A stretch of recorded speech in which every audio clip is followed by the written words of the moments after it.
What's up, guys? It's Rick Ginn with Flip with Rick, and we are live. What is today? Today is January 21st, 5 p.m. So if you guys want to know if it's live, just check your little time clock there. So those of you who don't know me, I am Rick, also known AKA as Dad. You guys are very familiar with my son, Zach, and we do this channel right here, Flip with Rick.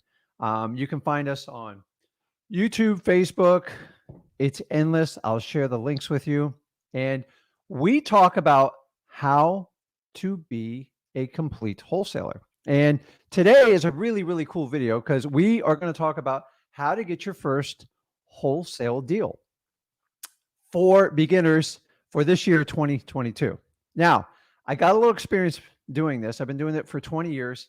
And I'm one of these crazy people that actually really loves this business. You've got it for doing it 20 years. My son has joined me, and he started when he was in high school. So those who don't know, he was a wrestler in high school and made $100,000 while he was in high school. So I don't care what your education level is. I don't care what your background is. Honestly, even if you have financial struggles, we basically teach you for free how to do this business, how to get started to make your first 100K. And I'm telling you, it's really not complicated. You just have to take action. You have to believe in yourself. My story, for you guys haven't heard my story before, I didn't start till I was 33. So I tried the other path. I tried college. I tried to get a good job. And after 10 years, it just drove me nuts. I just said, hey, I got to do something else. So I found wholesaling by accident. I didn't have a social media when I did it, and it was scary. But I will tell you, that step, me taking that action, absolutely changed my life. And it's the reason why Zach sits in front of you. It's the reason why I'm in front of you, and I can do what I want, when I want. I have complete financial freedom. I have freedom of my time, and I love spending time with my family and my friends. I love to go fishing. I love to have fun. And that's what wholesaling has done for me. So what we're going to do is we are going to walk through a step-by-step. This is for anyone that's never even done wholesaling before. And I'm going to share with you my step-by-step action plan to get you a deal. And we're going to focus on the next 60 to 90 days. At the end of it, we do a Q&A. And for those of you who have got the link, if you go to Wholesaling Houses for Real, it'll show you how you can link up with us.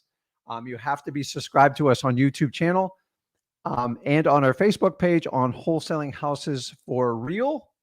I'll put that up here for you right now. And you guys pile in there. And remember, take advantage of it. I am here for 2 hours today. I'm going to spend about 20, 30 minutes giving you my action plan to get your first wholesale deal. And then let's go over it. So I would love to talk to people that are really just getting their feet in the water, and let's utilize this. So I don't have anything to sell you. I want to give you a step-by-step action plan, and you guys see the link on there. I'll leave it up there for a little bit, but if you guys are new to this channel, you know what I'm about to do. You have got to get an excitement level and enthusiasm that has to be way up there for wholesaling. So I'm a high energy person. No, I don't drink energy drinks. I don't do anything like that. You guys know my son. He does a lot of shouting, a lot of woo-haws. And guys, you have got to get up. So give me some love. If you guys can, and give me some thumbs up, give me some hearts, give me some likes. And I'm going to do a little bit of something to pump you up here. Guys, go ahead and put it on, and I'll be right back.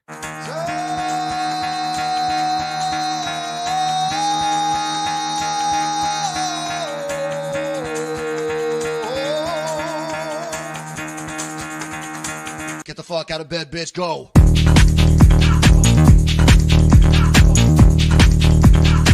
Get up, and get the guy go.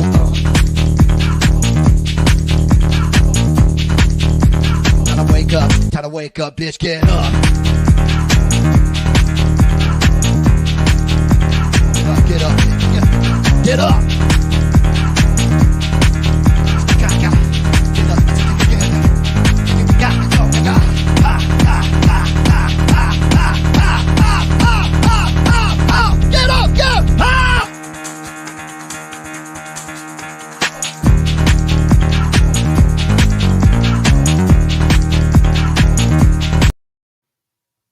That's it. That's the enthusiasm you have to bring it for wholesaling. So you just can't go, oh, Mr. Seller, I'm thinking about buying your house. You have got to be an excitable person. And even if it's not in your like normal character, guys, be the superhero, put on the cape and go out and help people. If you're watching this channel, I assume you have an interest in wholesaling. So let's get right into it. Let's talk about all you that want to get started in wholesaling, how to get a deal in the first 90 days in 2022. So if you have a question, do me a favor, just go ahead and post it in the comments. Let me put it on here. For those of you that are new to the channel, I can't cover everything in a 2-hour period, but if you go to freewholesaling.com, me and Zach offer an absolutely 100% free wholesaling course. I give you my 20 years experience. Zach's got 5 years, and you get 2 very experienced people to help you out.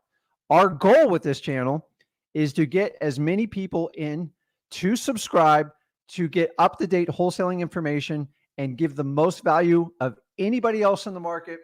And that's how I'm going to build my legacy. And I believe I can coach everybody this way. I truly do. So I don't want any barriers for you guys to get started.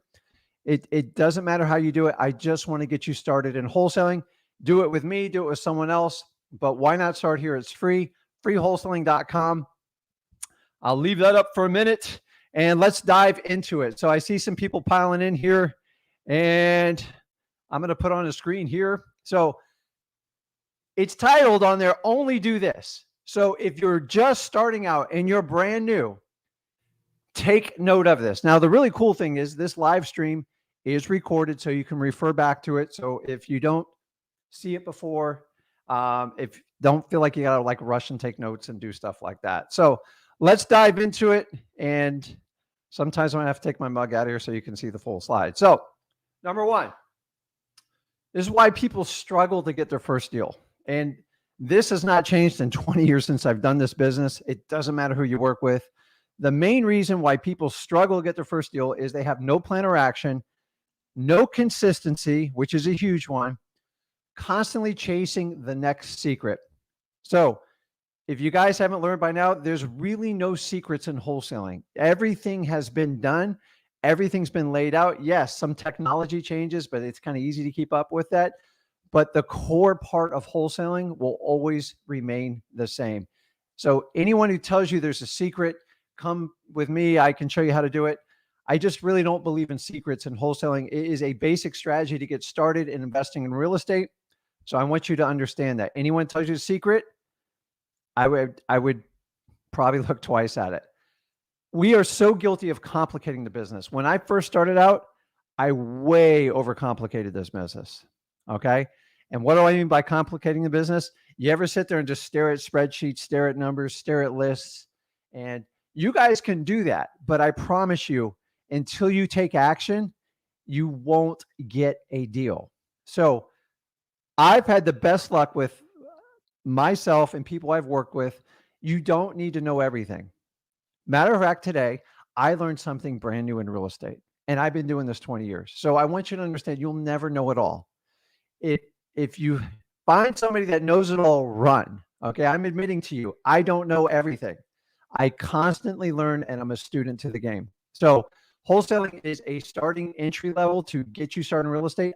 We all love it the most because in my opinion, it's the fastest way to assemble cash, wealth, and minimize your risk. There is a right way and a responsible way to do it. And that's the only way I know how to teach because I want to treat everyone just like their family and you need to do the same. So we need to set up a goal up front with a timeline. Okay. If you don't, you're going to be watching videos like this for the next 2 years and it's not going to help you. At some point, you've got to go out and you've got to take the action. Okay. So is everybody clear on this? Great. Remember, it's recorded. You don't have to write everything. So I always tell people when you get into wholesaling, this is really like my biggest, you guys, if you haven't heard me before, this is what I taught Zach. This is what I'm teaching you. You have to define your why. What do I mean by that? Why are you in wholesaling? If you're just in wholesaling to make money, leave now because it's not enough to stay in the game. Let me repeat. If you're in it just to make money, it's not enough to stay in wholesaling. You've actually got to have a why. So here was my why. I worked a corporate job. I sat behind a desk. I hated every minute of it. And I did it for almost 11 years in a row. I was constantly berated by my boss, and I had to move. They wanted me to move all over the country. I moved 6 times in the state of Florida, and I started having kids. And I said, I don't want to move. So I found another way. I took a risk. And long story short, I'm in front of you right now. So if I didn't have my why is I wanted financial freedom and I wanted more time with my family and friends. And I got to be honest with you, the first year or two, I had to put a lot of time into the business. But ever since then, I've gotten more and more time back in. So you will have to invest time up front, but I promise you, if you stay committed, you will get all the time you ever need. I promise you. So your why. You're doing it for extra income. You're doing to build wealth. Are you going to keep your job or leave your job? I see this argument all the time. And you know what? There is no right answer. It's the right answer for you. So I did wholesaling. Why? I did a full-time job. I was working between 60 and 80 hours a week. And I found time to do wholesaling. Guys, the reason I didn't quit my job is I had a mortgage. I had 2 young children. And I had a family that was dependent on me, and I was addicted to the paycheck. So if you guys know what a salary is, it's like you give up your dreams for a price to build somebody else's. And I got tired of it. But I will tell you that first 6 months was scary. So I built a plan up. I said, once I built up at least half a year salary, I'll leave my job. Well, I did it very, very rapidly, and I wound up leaving. A lot of you go, hey, I'm just going to quit my job and leave. God, listen, if you got kids, you got a mortgage, you got people that you need to take care of, you need to take care of your mom and dad. Be sensible about this, guys. You can work it in. You get 24 hours a day. I don't know about you, but an 8-hour work day, most people only spend about an hour and a half working. So it can be done. It is hard, but you've got to be practical. Like when you do this, don't just quit your job without a plan, with no money, because that's going to stress you out a whole lot more than wholesaling ever will. So, define your why. So how do we get started on wholesaling? The first thing you have to do is define your current day structure. So you have to observe. So it doesn't matter if you have a job, figure out when you go to job, when you come home, and how many hours you got to work on wholesaling. You've got to look at your pattern for 1 week. I suggest actually 2 weeks, and write it down and document it. Why? Because you are going to have to trim fat off your day. So a lot of times we get calls coming in. So if you get a lunch break, you can call back a seller. Sometimes you can call them early in the morning. Some people are morning, and you do a lot of evening work. So you have to figure out what your day is. The next one is, how many hours can you commit to per week? The really cool thing about wholesaling, it's not a 50, 60 hour a week like work. It's different. In the beginning, it's sometimes more work, but it's not like you're sitting at a desk doing 8 to 10 hours of work today. You're most likely working on lists, calling back customers, and working on deals, on trying to get information on them. A lot of follow-up. So how many hours can you commit? If you're working 8 hours a day, 10 hours a day, be honest with yourself, because I don't want you to get in wholesaling to take time away from your family. You've got to understand the goal is to give time back to your family. So if you get into it and you go, you tell your wife, go, hey, Rick and Zach talk me, get into wholesaling so I can spend more time with you, and she never sees you anymore, you're going to get resistance. So make sure you have a plan up front. Next, define your players. Most of you are going to start out as a one-man or one-woman army, and that's perfectly fine. I did it for 7 years. Now, I did it the hard way because I didn't realize I needed help till I was way in over my head. So most people within within 12 to 18 months can start bringing other people on. We're not going to talk about that today. So the players, if you're the player, just be honest with you. I'm going to do everything. Okay. You got to spell it out. If you're going to have your spouse work with you, you got to find out what they're going to do. He or she, what are they really good at? Maybe they help you with dispositions. Maybe they help you with follow-up. Who's going to do the marketing? So you want to research your market to target. I always recommend start in your backyard. You guys know it best. Nobody knows your neighborhood like you do. And even if in your Los Angeles, California, I know it's competitive. Like, you don't have to tell me that. New York City. But I will tell you, you know every block, every street, you know every per square feet value. When a deal comes up, you can strike faster than anyone else. So if you can pick up 1 or 3 deals in a year, those could be your big ticket items, even if you decide to do virtual. If you decide to do virtual, that's fine. Just do your homework. It's so important that you understand your market before you dive into it, because virtual takes a little bit more time because you don't know it like your backyard. Next, don't skip this one because it's going to cost you a lot more in the long run. Consult legal and accounting advice from a professional. You might have to pay a little bit of money, but I'm telling you, it will save you a ton of headache down the road. Ask me how I know this, because when you start making a lot of money and you haven't set up the correct entities or the tax strategy, it's tough. Don't let that be a deterring factor, but understanding. So you guys got tax season coming up, right? So you're probably already reached out to your accountant. Start talking to them. Say, listen, I'm looking to flip properties, and understand they're going to give you an opinion. I've had so many accountants tell me like, oh, I wouldn't do that. Listen, I didn't ask for your advice. I want to do it. I asked about your tax strategies and if you understand real estate. And sometimes they'll tell you like they don't, and you need to find somebody else when you do it. So, and then guys, don't forget freewholesaling.com. You go there, register for the course. All you do is put in your email address, and it's step by step. It's all sectioned out for you. And I'll go into greater detail on that with you. And we do these lives. We do 3 lives a week and 2 videos a day. And we try to highlight everything in the course to constantly review it for you. So guys, I got about 15 minutes left on the slides, and then we'll do some Q&A. So I see I got Sam, I got Peter, I got Charlene. I am not forgetting about you. So, but smile because I can see your face, Sam. Okay. Dude, I really like when you guys go on the live and show me the face, because it just makes me want to bring you on. So I'm not picking on when you don't show your face. I get it. So it's cool. So choosing your marketing channel. This is the method you are going to deliver your message to your motivated seller. So consider what method works for your personality. Why do I say this? Because I avoided cold calling a long time. You know why? Because I hate it. Like, I'm just going to tell you, I'm honest. I do not like constantly calling thousands of people and having 99% of them say no. Now, take my son on the hand, Zach.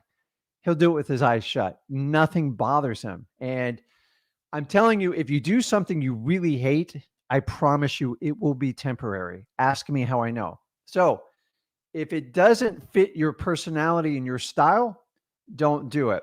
Here's a little. So you go, okay, Rick, well, how do I figure that out? Forget all the personality tests and stuff. I don't care. Like, you're not working for me. This isn't a job interview. Ask your spouse, ask your kids, because kids are brutally honest. Ask them what your superpower is. Ask them the favorite thing they love about you, other than just, being dad or mom, or just ask them what is my superpower. And I promise you in 5 seconds, they'll spit it out. So some of us are super funny. Some of us are very charismatic. Some of us have an incredible smile. Some of us have the ability to talk to any stranger, no matter what happens. Find out what it is and accent it. If you do not like talking to people on the phone, cold calling is not going to be your method. So the really cool thing is, in freewholesaling.com, we show you all the different methods. And my suggestion is to pick one that fits your style. Define your marketing budget. Very, very important. If you don't know how much money you have to spend, you cannot wholesale. Like, it's just, so a lot of people, well, I don't know, I'm going to wing it. I'm telling you, you can't wing it. Be honest with yourself. If you say you can only spend $500 a month, let's come up with the best plan for that 500. Guys, I started in less than 500 a month. I swear to you. I thought my wife's going to kill me when I spent that first, I think it was $350 is what I first did. So, and that I started with bandit signs, and I did a lot of networking. But some of you go, I got 10,000 a month.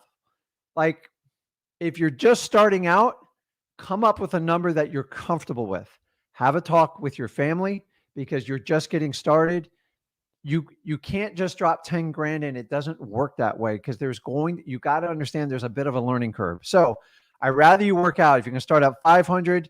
So the idea is to try to get a deal or two from that and work forward. Is it more challenging in small numbers? Yes. It's just the truth. Okay. You're going to need some sort of marketing budget. I will teach you sweat equity deals, but sweat equity, the word sweat is in there for a reason. Okay. Understand, guys, if you pay a coach, a guru, it's not going to guarantee you success. Full disclosure, I paid for a lot of coaches.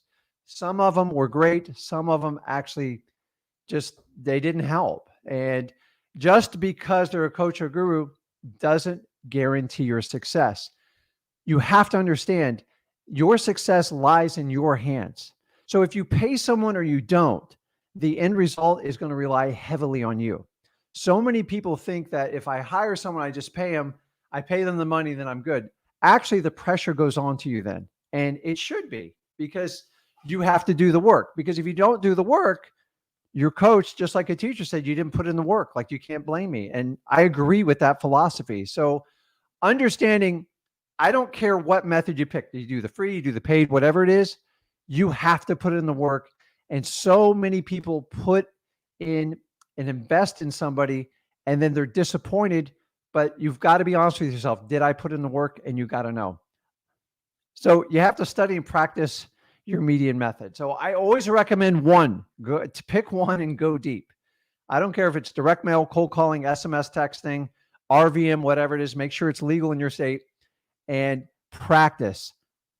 For some reason, everybody thinks they're a genius and they don't have to practice. I'm telling you right now, you got to practice.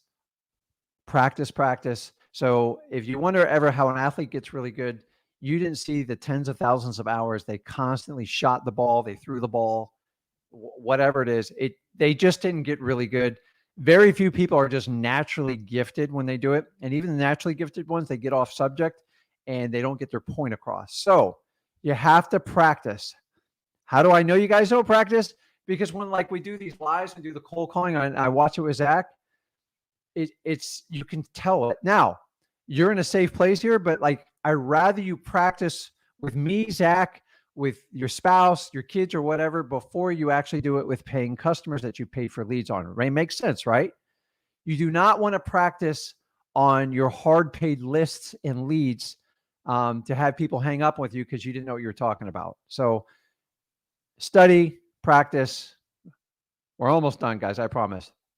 So most first deals come from one list and one marketing channel. Let me repeat this. Most first deals come from one list, one marketing channel, cold calling, and driving for dollars. How do I know this? Because I look at the stats, guys. I've looked at it in my business. I've looked at everybody I've worked with, and I'm telling you, if you're a beginner starting in 2022, driving for dollars it's like a shortcut to a list. I swear it is. To this day, I have my team go out at least once a week, collect addresses on a notepad, and we work them. And we skip trace them and we cold call them, and they are the hottest list we have.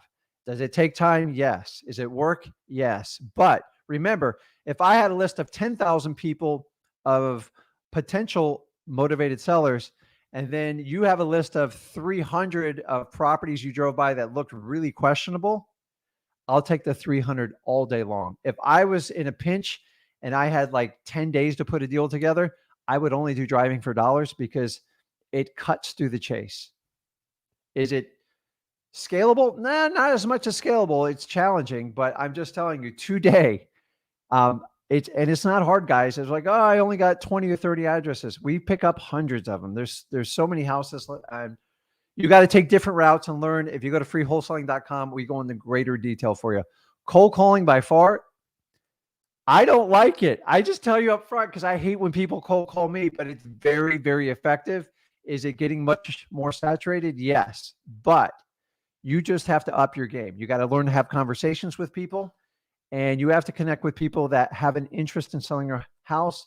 You can't waste time with people that just want to tell you how pretty their flowers are. So, why is driving for dollars and cold calling? It's because it's easy and simple. Everybody knows how to do it. Not everybody wants to do it. Okay. It's driving for dollars is the least competitive list you will ever face. Let me repeat.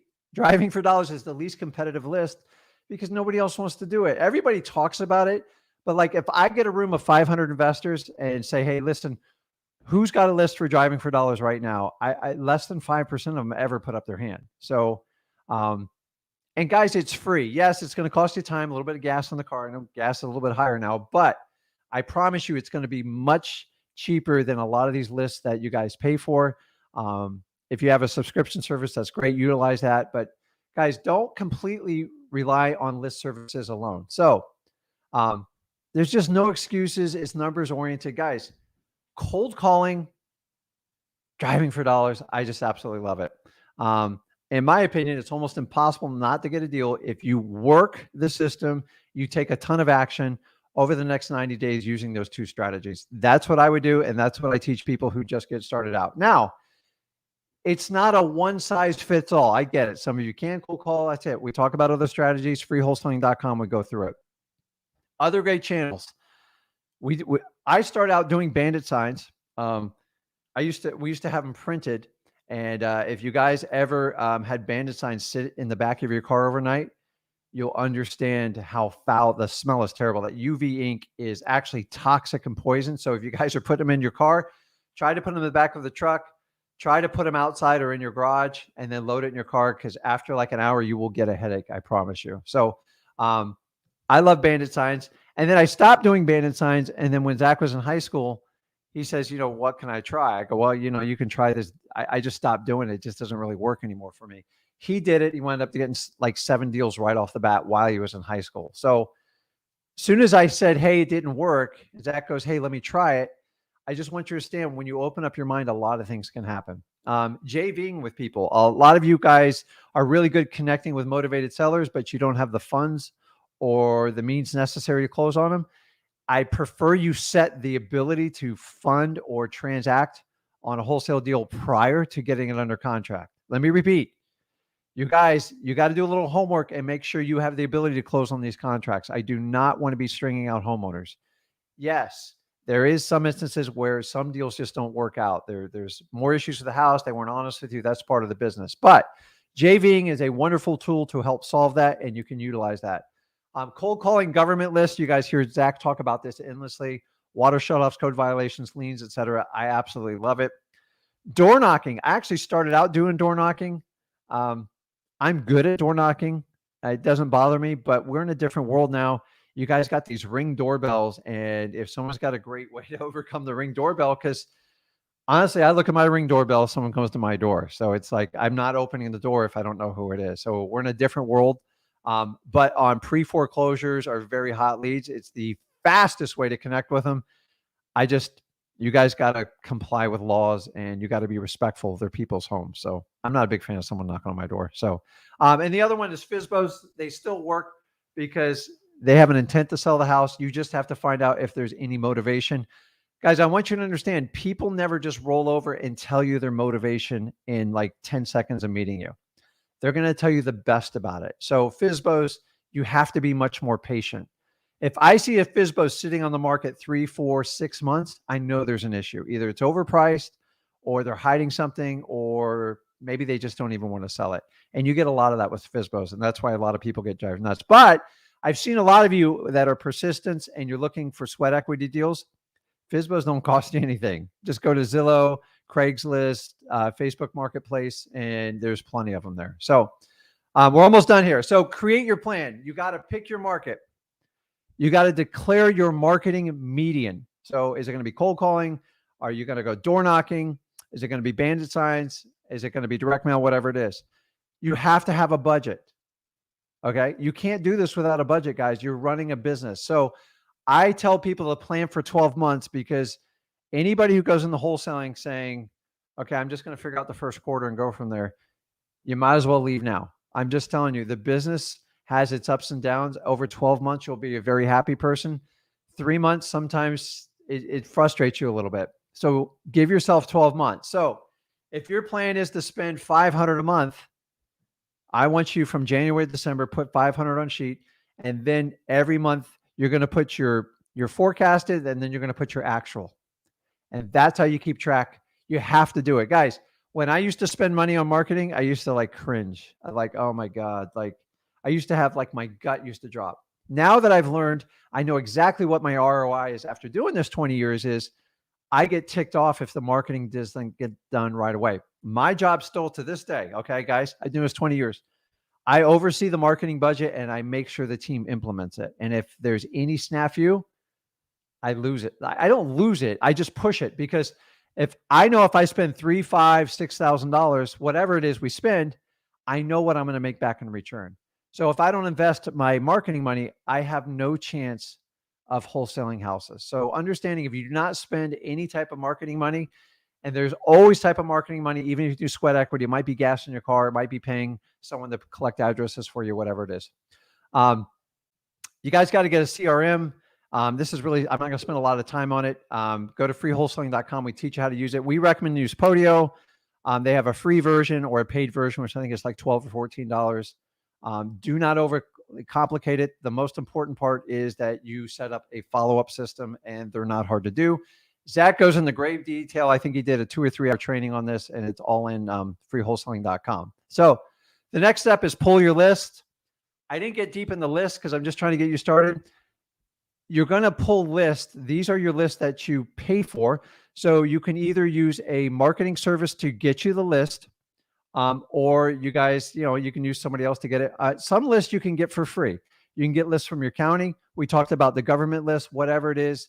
Guys, get a list and manage it. Most services offer you 10,000 free leads with the service. We use listrei.com.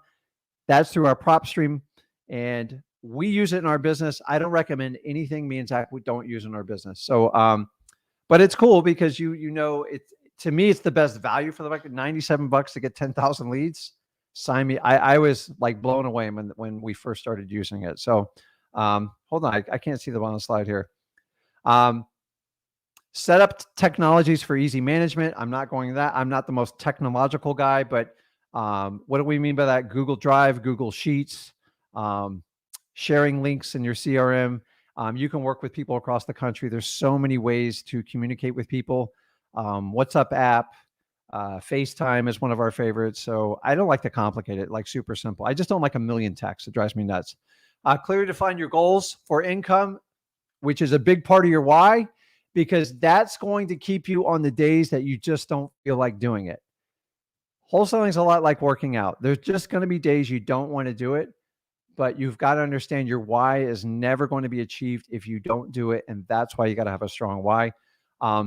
And place a time on your goals. It is critical. Now, it's a goal. So if you set a goal to do your first deal within 90 days and it takes you 120 days, don't beat yourself up. It happens. I've seen people get a deal in like 3 or 4 days. I've seen people wait a year. Different markets, different strategies. There's like no one size that fits all. So I'm almost done. I promise, Sam. Hold on. So on appointments, define what your strategy is. I like belly to belly because they are the highest profitable deals. What do I mean by belly to belly? When you're standing in front of me and somebody, because yes, if you can do a virtual deal and take them down the phone, it is the most efficient way, but you lose the biggest and most important aspect of this business. Most communication is nonverbal, and you can't get that on the phone. So I've tried it with video. It's just not as sticking. So when you get the belly belly, you can watch people. You can watch their eyes, their facial expression. And on the phone, it's a little bit more challenging. So consider your overall strategy, especially in virtual market. You're going to have to be a great phone person on virtual market. You will really have to up your phone skills. So make sure you revisit your phone systems. You have to have a good phone system, not just your cell phone. Guys, this is actually one of the cheapest part of the strategies. What do I recommend to use? I started out the first 10 years using a service called the Vumber. So VUMBER.com. And it was very antiquated, but I got a virtual phone number. I think it was $10 a month, and it did just fine. You guys can use Google Voice. Just make sure it doesn't have the announcement Google Voice on it because it churns sellers off. Okay. You can use more advanced tools like CallRail, stuff like that. The beauty of them is you can record the calls. Someone will transcribe them. Why is that important? Because when you're running around, say you're working a full-time job, it's nice to look at a transcribed voicemail if that's what you had to do. Or sometimes you're talking to someone and you don't have the ability to write down the addresses, take the information. If you record the call, you can go back and play it and slow it down and get all that information. It might actually save a deal from you. I've learned this. I fought this forever, and it works. And then once you bring people in to help you out, you can listen to the quality of calls. And last but not least, practice, practice. Who said it? Who said it on? Oh, it was the Colts. No. It was the basketball player on the Philadelphia Sixers, I think. We talking about practice? We talking about practice? Yes, you got to practice, guys. Otherwise, it will speed up your process. So, and last but not least, you got to be a follow-up master. So let's go over a couple quick warnings. Do not overstretch yourself. Okay. If you find yourself working 15, 16 hours a day, you're doing something wrong. Okay. Nobody got in this business to kill themselves, and especially in the beginning. So don't feel like you got to climb the mountain in one day. Okay. 90 days is more than enough time for you to get your feet settled and get going.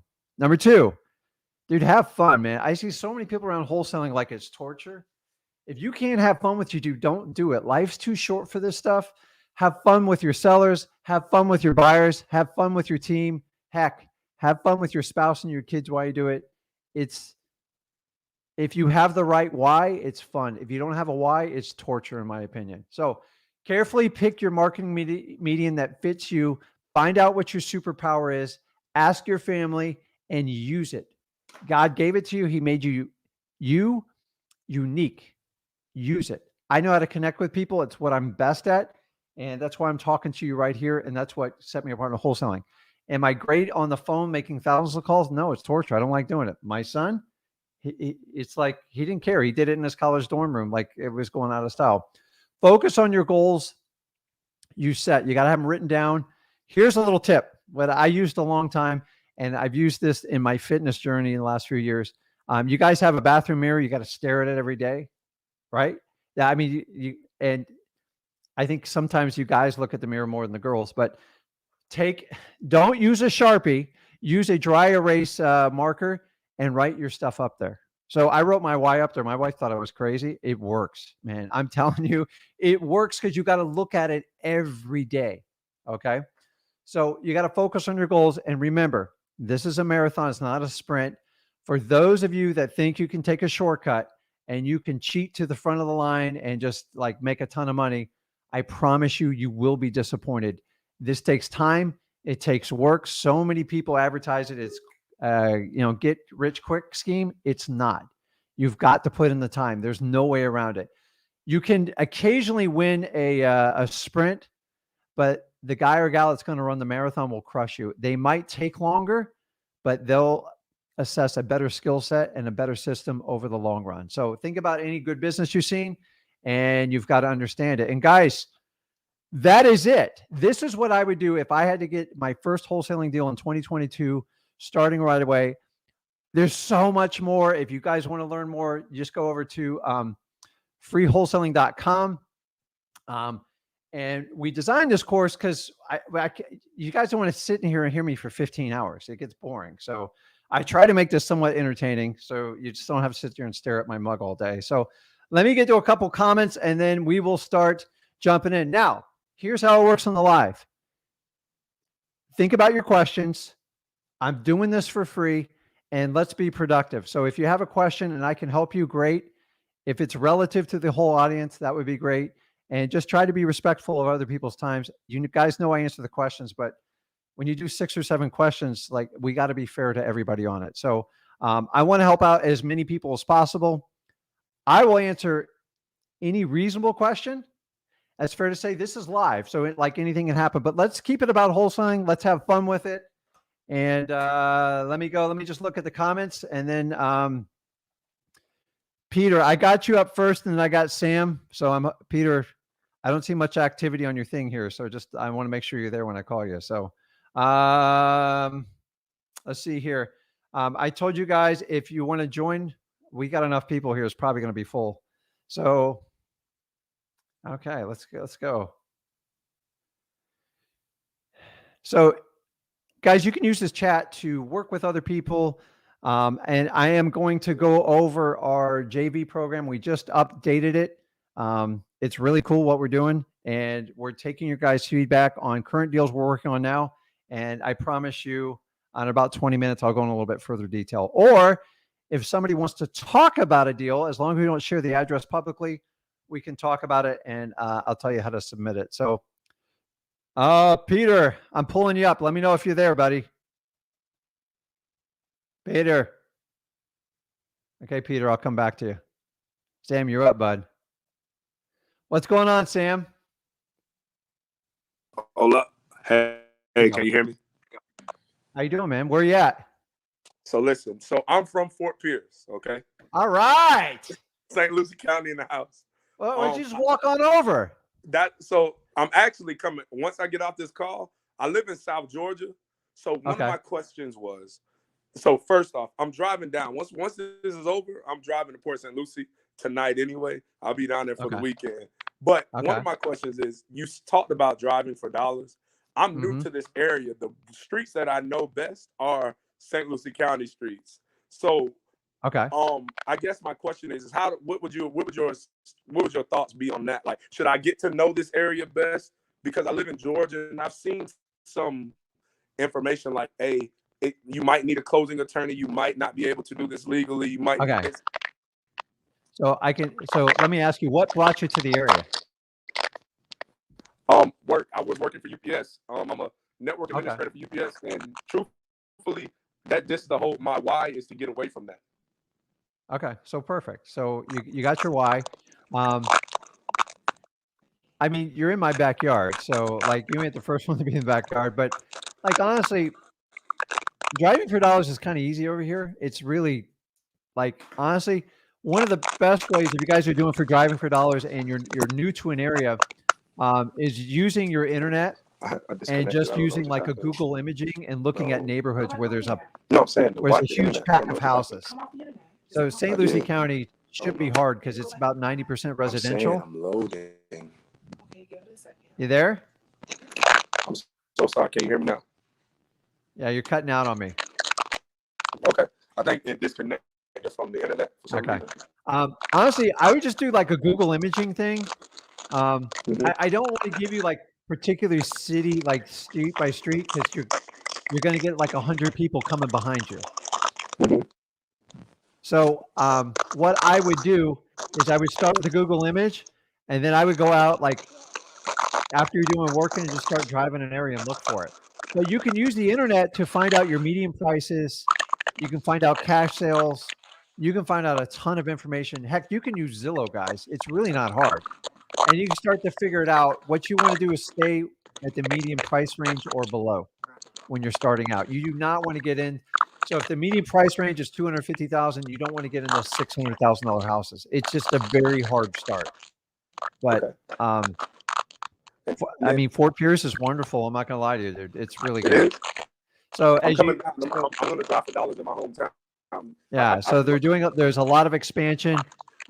Also, you can look it up. I'm going to give you one little cheat sheet because you were first. Okay.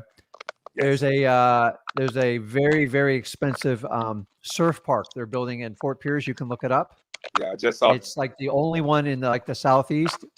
It's crazy, and they're developing like multi-million-dollar like waterfront properties. But when these communities come, everything in the outlying reaches just explodes. And another thing in Fort Pierce is you work for UPS. You know that Amazon dropped like a big hub there, and it just exploded the rentals. So here's another little one. Anytime you can drive within like 10 minutes of a Home Depot or a Walmart, to me, it's a great area for wholesaling. So it's I like driving for dollars, man. Like I'm telling you, we're probably going to come up with some of the same lists.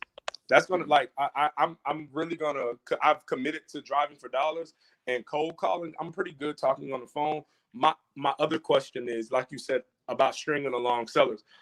I don't really know. I've seen a lot of information on how to build up leads, but I haven't seen a lot of information on how to build up cash buyers list. Okay, so go to freewholesaling.com and I explain it in like grave detail there. It's just too much to do. I'm going to spend 30 minutes and we're going to take up a ton of time. Okay. I will tell you this.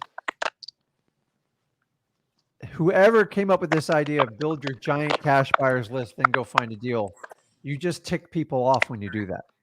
Okay. So you're better off putting your resources to finding a motivated seller and then working lightning fast on getting a cash buyer. Okay. The problem is you go out and get 300 buyers and you don't have a deal. They're going to discredit you, and you have to do it all over again. And it just gets tiring. So every now and then you can handpick 10 or 12 people. One of the easiest cash buyers lists I always tell people is just buy a couple signs, put out a bandit sign, and just say, you can build a cash buyers list on that. But I don't like doing it without having a deal. I don't like lying to people, Sam. Yeah, I don't. me neither. I can't do it. So go try to find someone you can help and build value in them. Yes, sir. But I always tell people, I A for effort tuning in on this, but make sure you fine tune your strategy, because so many people are out there just locking up contracts. They don't negotiate them. And because I get them all the time, they're like, "Hey, Rick, will you buy this deal?" I'm like, "There's no money in it. I can't buy it." If there's no money in it, you will never attract a cash buyer. So you're better off fighting the fight up front and getting the right price. The right price means you just spend time with people. You spend time with them. It's not uncommon to spend 4 or 5 hours with a seller with us. Okay. I'd rather put that time in than spend 15 hours like being beat up by cash buyers saying I don't have a good deal. So a lot of the stuff's in freewholesaling.com. I mean, I hate that like over and over. I've been logged in on my iPad watching it for that's what I've been logged into for the last like 3 or 4 days, trying to, like I said, drive for dollars, develop that list, get some leads, and start doing that. And I just wanted to know that part. Maybe one day when I come down, we'll bump into y'all. I know y'all like the Dolphins. I got a few friends who play for the Dolphins, so maybe we can introduce y'all. We got some other stuff working too. It's pretty interesting, but I'm a diehard Dolphin fan, so it's been painful. But I still love them. So.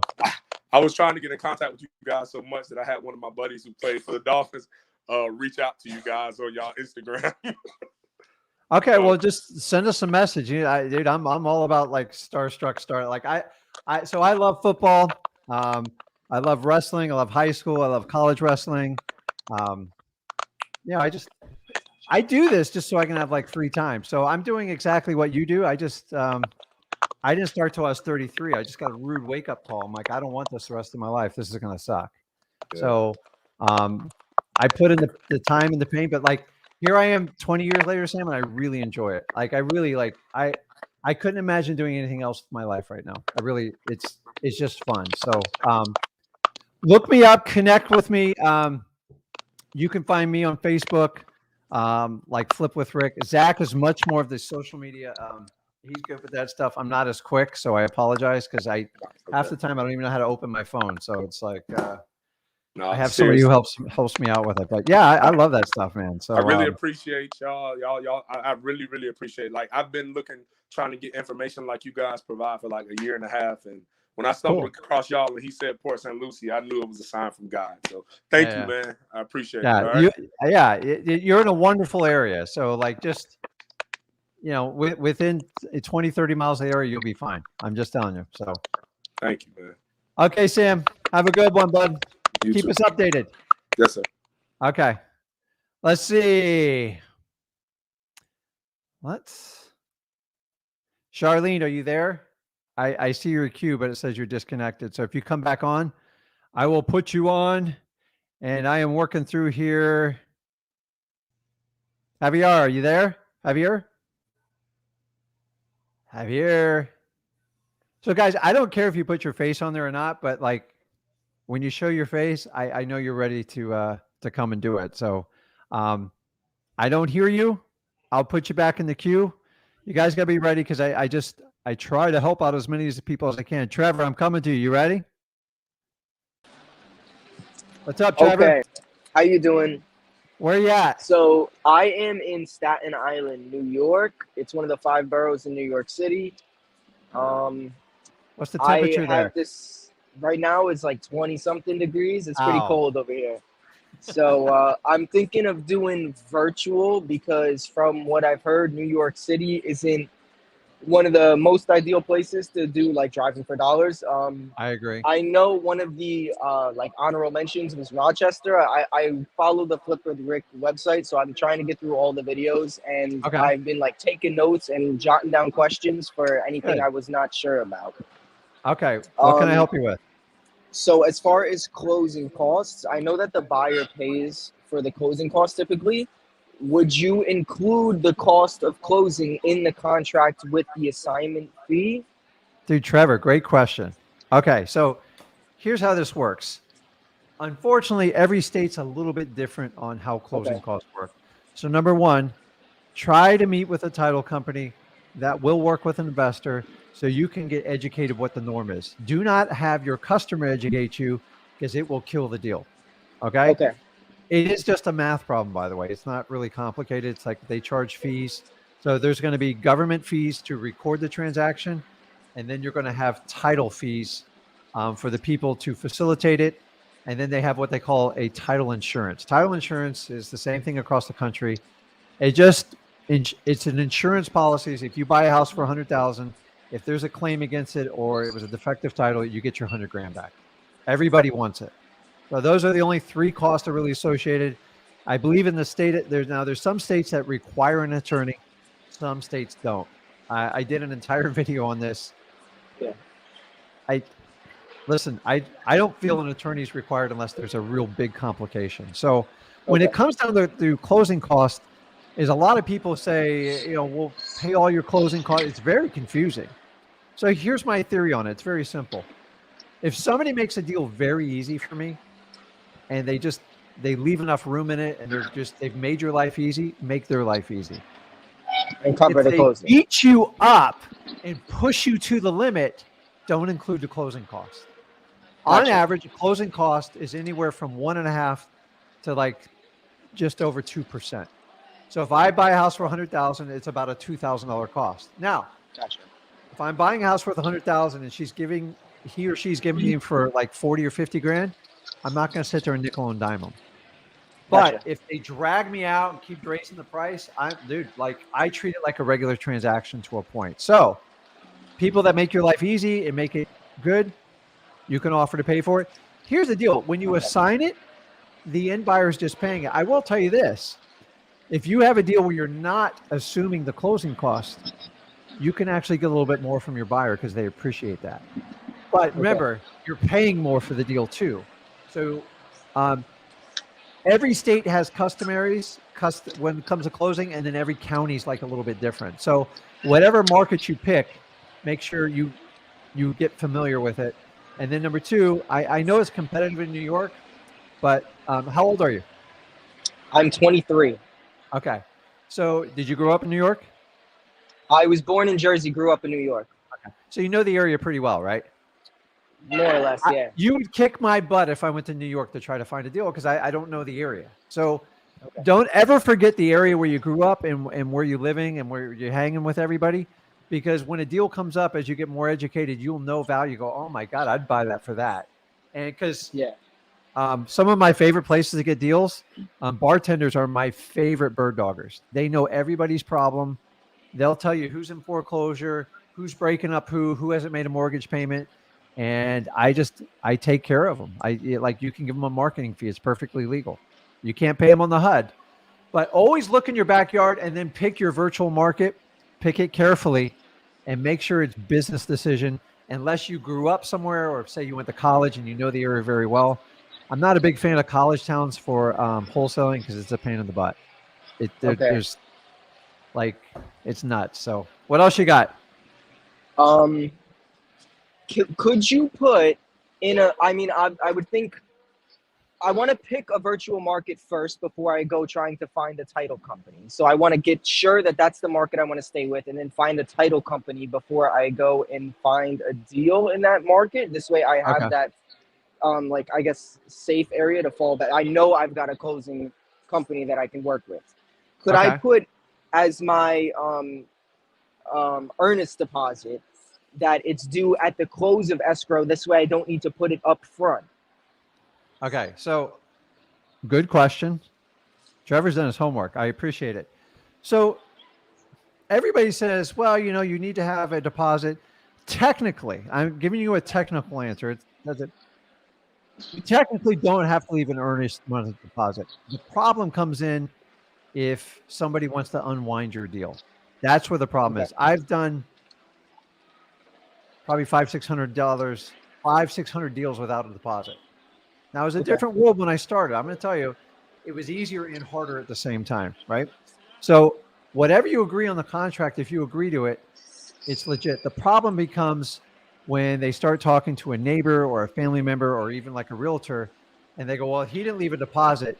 He or she's not serious. I think they're BSing you. And that's the challenge with the no. You can agree to whatever you want terms. But here at the end of the day, Trevor, they have to show up to the closing table. And if they don't feel comfortable and they don't feel like you answered all their questions, they will bail on you. Gotcha. Okay. So understanding, I want you to understand, like a deposit money, it's never really at risk if you do it correctly. So if you have an inspection period or some sort of clause, listen, if they're hiding something from me, I want out and I want my deposit money back. To this day, I will fight for $500. Now, here's my rule. If I have a smoking deal, say you're getting something 50 cents on the dollar and everyone's happy with it, go find somewhere to put down like a bigger deposit because you want it to stick. You're getting the money back. Who cares? Okay. I'm in a position I can leave whatever deposit someone asks for. I don't care because if you put it in escrow is nothing more than a third party, usually the title company, and it has to follow the terms of the contract. So they can't take your money, nor can you take their money. Okay? Okay. If it's a really shaky deal and they're beating you up and they're being squirrely, make the deposit very minimum. Just like I'm telling you right now, if I have a shaky deal, I'll sometimes put down $100 and just call it a day. In the old days, I used to this was way back. We used to hand them $100 and take a picture of them with it. I don't ever do that. I wouldn't give the money to the seller. But do you understand what I'm saying? If you have a really good deal, you want to make sure they come to the closing table because you don't want to lose it. There's nothing worse than having a smoking deal and you leave like a $10 deposit and they call you back 3 days later and they go, and you've already spent the money mentally, it will break your heart, dude. I'm telling you. So there's something about people feel legitimate when you do a deposit. I agree with it. So if I'm selling something, I always want a deposit. So, but some houses, they're so rough and stuff like that, you don't even know if it's going to stick, and they don't even know if you're going to be able to follow through. Then that's where I would go with like a lower deposit, and from there. But the title company part's kind of easy. So like, don't spend a lot of energy on that. Just use some of the keywords, assignments, double closing, and just see how they respond. Like some of them throw a temper tantrum. It's really funny. So anything else? Yes. I know you say always go for a no when you're trying to set a deal with the seller. Should you go for a no and highball the buyer and try to maximize that profit margin with the assignment fee? Okay, so the buyer and the seller are completely separate discussions. Yeah. Okay. The seller, you're going for no because you want to get the best deal possible. And some sellers will play games with you and some will be brutally honest with you. The toughest seller I have to deal with is when I ask them, what do you think the value of your house is? Like, if I get into that thing, they're like, Rick, I don't know. Either they're lying to you or they flat out don't know. Most people can click a button and find out the value. And that part's frustrating. And that's why you go for a no, because I've had examples where I've left so much money on the table and it feels like you get you get kicked in the gut when you do that. Whereas if I knew, they go, no.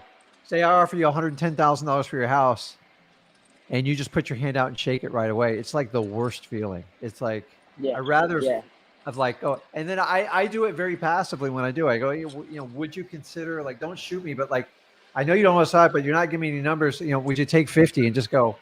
And then if they go, are you crazy, Trevor? I go, I didn't think so. I didn't think you'd take that anyways, but like, we got to start somewhere. Yeah. With that being said, and remember, I just teach you to volley back and forth. It works on everyone other than people you date. Don't do it there because I tried it with my wife. It doesn't work. So when they give you an answer that's kind of BS, well, listen, Mr. Seller, I know you don't know, but if you had to guess, what do you think you need to get for the house? And if you keep serving the ball back after 2 times, they will typically answer you. Most people give up after the first time or two. When it comes to selling it, you're stone cold, man. Like you are not selling them. You just they give you a number, and take I it. always. So when I started out doing it, I told people what my number is, and if you didn't give me my number, you didn't get to talk to me anymore. Okay.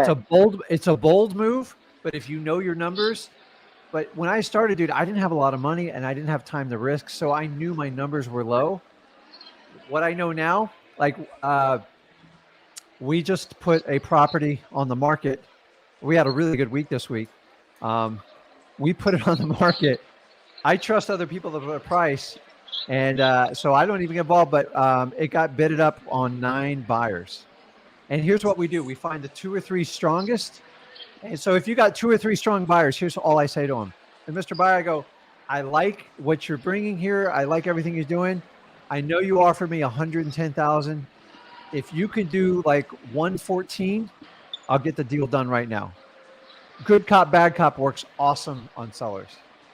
But remember, you push people too far, you will kick them to the curb. Because when people do it to me, I get really, it annoys me, but I use it in my business. And if it annoys me, I know it works.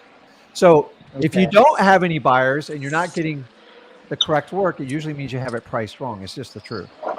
So like you're not going for a no with the buyer. You just make them an offer and you just get the highest and best. Everybody likes to go to eBay for the buy it now price because they don't feel like they have competition for it. They don't give you the price you need.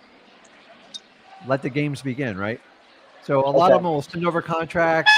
One party doesn't sign it and they try to obligate you. So, but you do not go for a no on the like this. It's to me, it's like yes or no. And then you'll teach people a lesson when they screw with you. But remember, you only need one buyer. Yeah. And remember, what's your ideal buyer, Trevor? My ideal buyer? What's the ideal buyer? Is it the guy that buys 500 houses a year? No. No, you don't want him, dude. Actually, you probably want to get rid of him as fast as you can. You want someone that's got cash and wants to close on the property. Maybe they're buying it for their son or their kid. And a guy who likes to pick up 1 or 2 rehabs a year, they usually pay the most because they don't want to play games on MLS and want to cut to it. The guy who buys 500, he's trying to buy 20 other houses, and it's all about price and nothing else. Gotcha. Got it? So do not use that strategy on sellers. It's only on the buyer. I mean, on the seller, not the buyer. I apologize. I got what you're saying. Okay.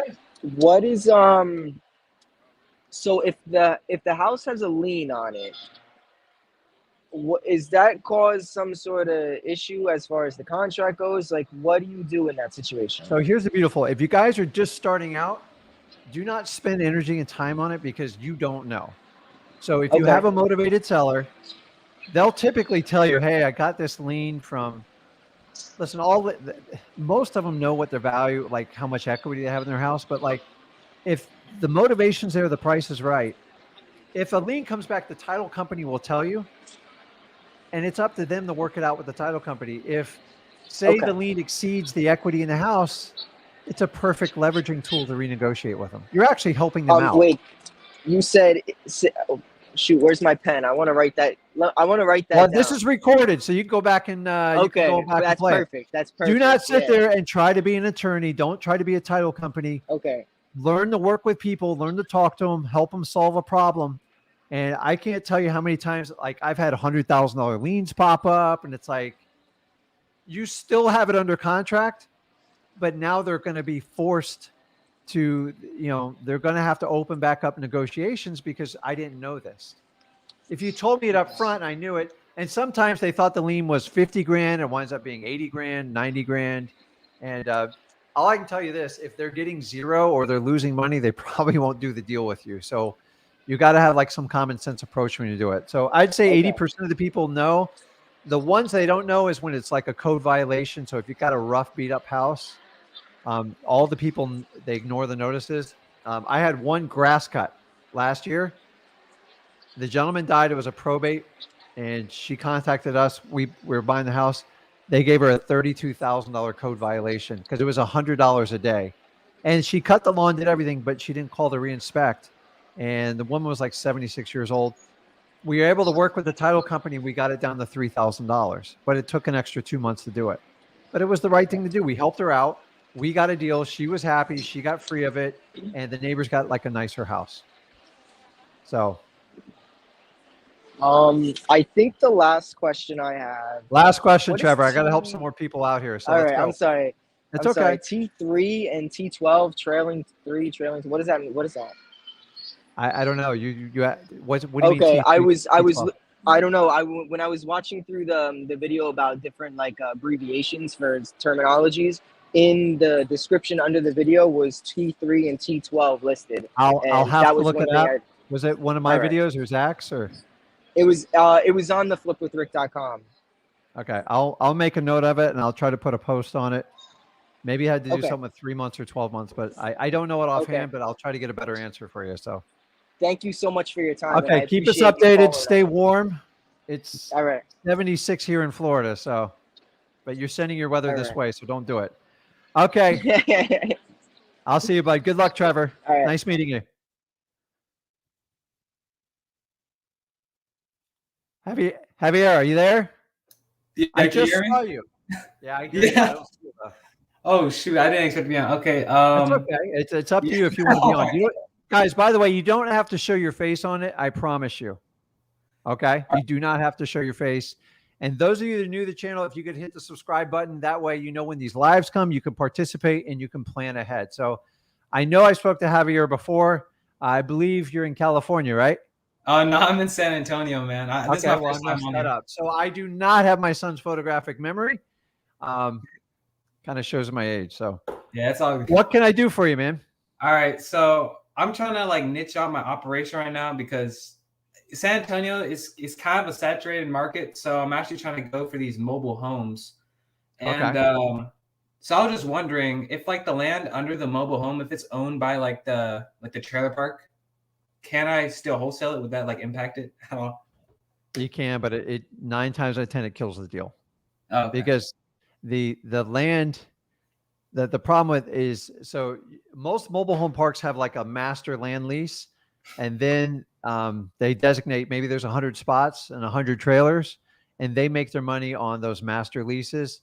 And as they churn over, they just keep raising them up. Or all they are is typically land banking. And one day when that property is worth a lot, a developer will come in and develop the whole thing and pay them typically millions of dollars. And that's typically what they're doing. So you got to understand they've set up the infrastructure, the sewers, the water, and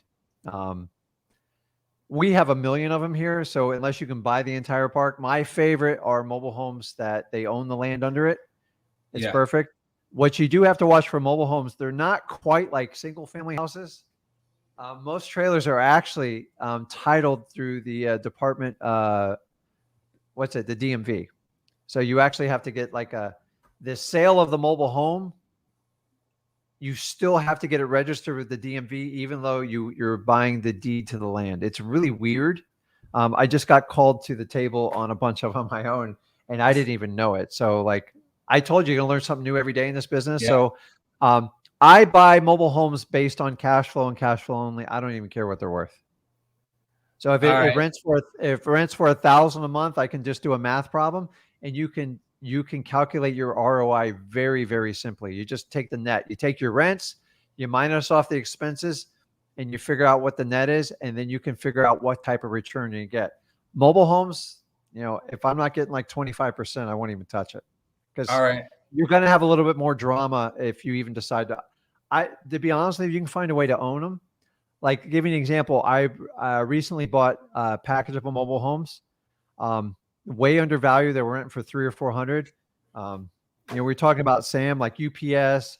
I've got Amazon operating a distribution center just down the street, and me and Zach went all in, and so we bought them. And now the same ones are renting for 1,200. I know. I heard they're like amazing cash flow. That's why I'm trying to But here's the problem: for the last 20 years, they were getting 300 a month, and they couldn't give them away. And now I think I paid 10 grand for it, and I paid myself back in basically 1 year. That's crazy. So like, honestly, I look at those, and most of them, people are really wide open to doing creative financing strategies, wide open. Like you are not going to get a bank loan for these things. There's no way in heck. They're not going to do it. And your worst case scenario is if they own the land, and when mobile homes They go up in value, but the physical asset itself depreciates just like it does your car. So it's actually easier just to tow that one out of there and hook up a new one. So like right now for me to replace that mobile home, it's like 60 to 70 grand. But my rent's already 1,200. So I'm at risk if I get hit by a hurricane because they're not really insured for that. But like I can stroke a check and just replace it. And then when I get that one, I'll probably get 1,600 and do it that way. That's why if you own the land, you have the option to do it. So it's everybody goes after the trailer park, which is great. If you can do that, it's a lot of work and you got to understand what you're doing. But if you can find a community where they own the individual lots, they're like golden. Like it's, and keep in mind, I did this all within the last year. And I didn't do this 10 years. If I did this 10 years ago, I would have made out like a bandit. And then once I found a community and I found a couple to buy, then I got a team and we just went door to door. Door to door in mobile homes is very, very powerful. Very, like crazy powerful. And you go, hey, listen, I just contracted the one on this street, and they're like, oh, what'd you buy it for? And you just start talking to them, and they're like, yeah, I'm thinking about moving. And the problem is most people in mobile homes, it's affordable living. So if they give that up, they better have a good plan. Yeah. I heard bandit signs are like really good there too. Well, they all got to drive by it. So it's very, very simple. It's weird. We put for rent signs out. My property manager does, and he gives me leads all the time off the for rent signs too. So that might be like a reverse marketing trend you can do. Yeah. Because they're like, hey, listen, you guys buy mobile homes. I see you do rentals. So I'm not asking you to lie to people, but I'm just telling you if you have a rental in that area, a lot of times that works as well too. So I was here's the truth to it. I mean, I was very, I was just blind to it. And mobile homes were beneath me. It was just stupid. It was stupid thinking. And I regret it for all those years. I used to get a mobile home all the time. People like, give me $3,000 for it. I'm like, what are you, crazy? And they were still renting for $300 and $400. And they still would have been a good return. I was just getting better returns on single family houses. Now it's flipped. For me, particularly in the area of Port St. Lucie, to buy a single family home and rent it, I would lose my butt. Like, I don't know how landlords do it. If you got to pay $200,000 for like an average home and they rent for like $1,800, plus they're old, they need new roofs. How do you make money on it? Plus the taxes is like $6,000-$7,000 a year. So for that reason, I like cash flow. And the beauty thing about mobile homes is you don't have to comp them. Like, don't comp them. You're wasting your time. You just run the cash flow numbers and sell it based on cash flow. And every mobile home I sold, so I bought the one next door to the one I owned. I picked the new double wide, and the one next to me, it was in such rough shape. Honestly, I just wanted to get out of the contract. The lady begged us to take it. And I put out a sign, and we had like 30 people deep for owner financing. And that one will pay me for the next 15 years. It's like, wow. And I made up some ridiculous price, and they paid me for it, and I didn't have to fix up. I don't like fixing up houses if you haven't figured that out yet. I hate doing it. It's a job. I don't care who you hire. You got to pay attention. So, yeah, mobile homes, I discounted them when they came in my funnel. I want everybody to understand on this stream. If you have mobile home stuff like that, look at them because they work now, because they are the new affordable housing. Also, Javier, look at townhomes. Townhomes are wonderful. I heard about those. Even condos. Condos have an inherent risk with the HOA. They are a pain in the butt, I'll tell you right now.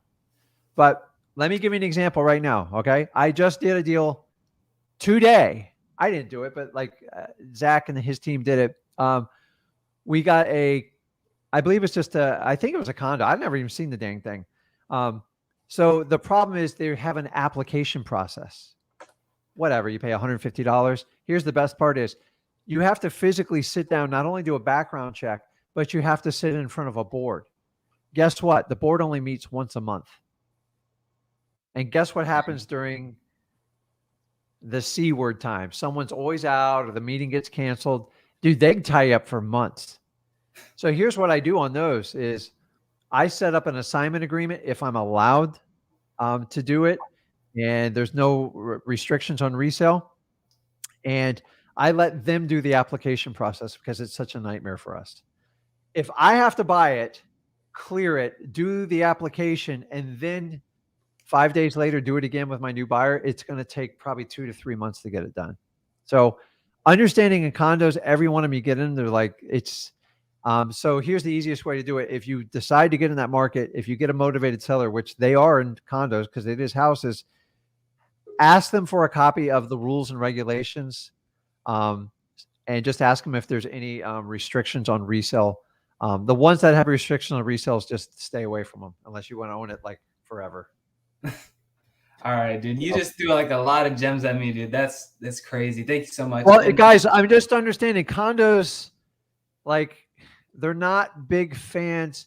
See, people understand condos were just misunderstood. They think, oh my God, they think a wholesaler is going to come in and ruin their market value. And it's actually the opposite. And when you sit down and communicate to them, like I've sat in front of a board probably 30 times. I hate it. I dread it.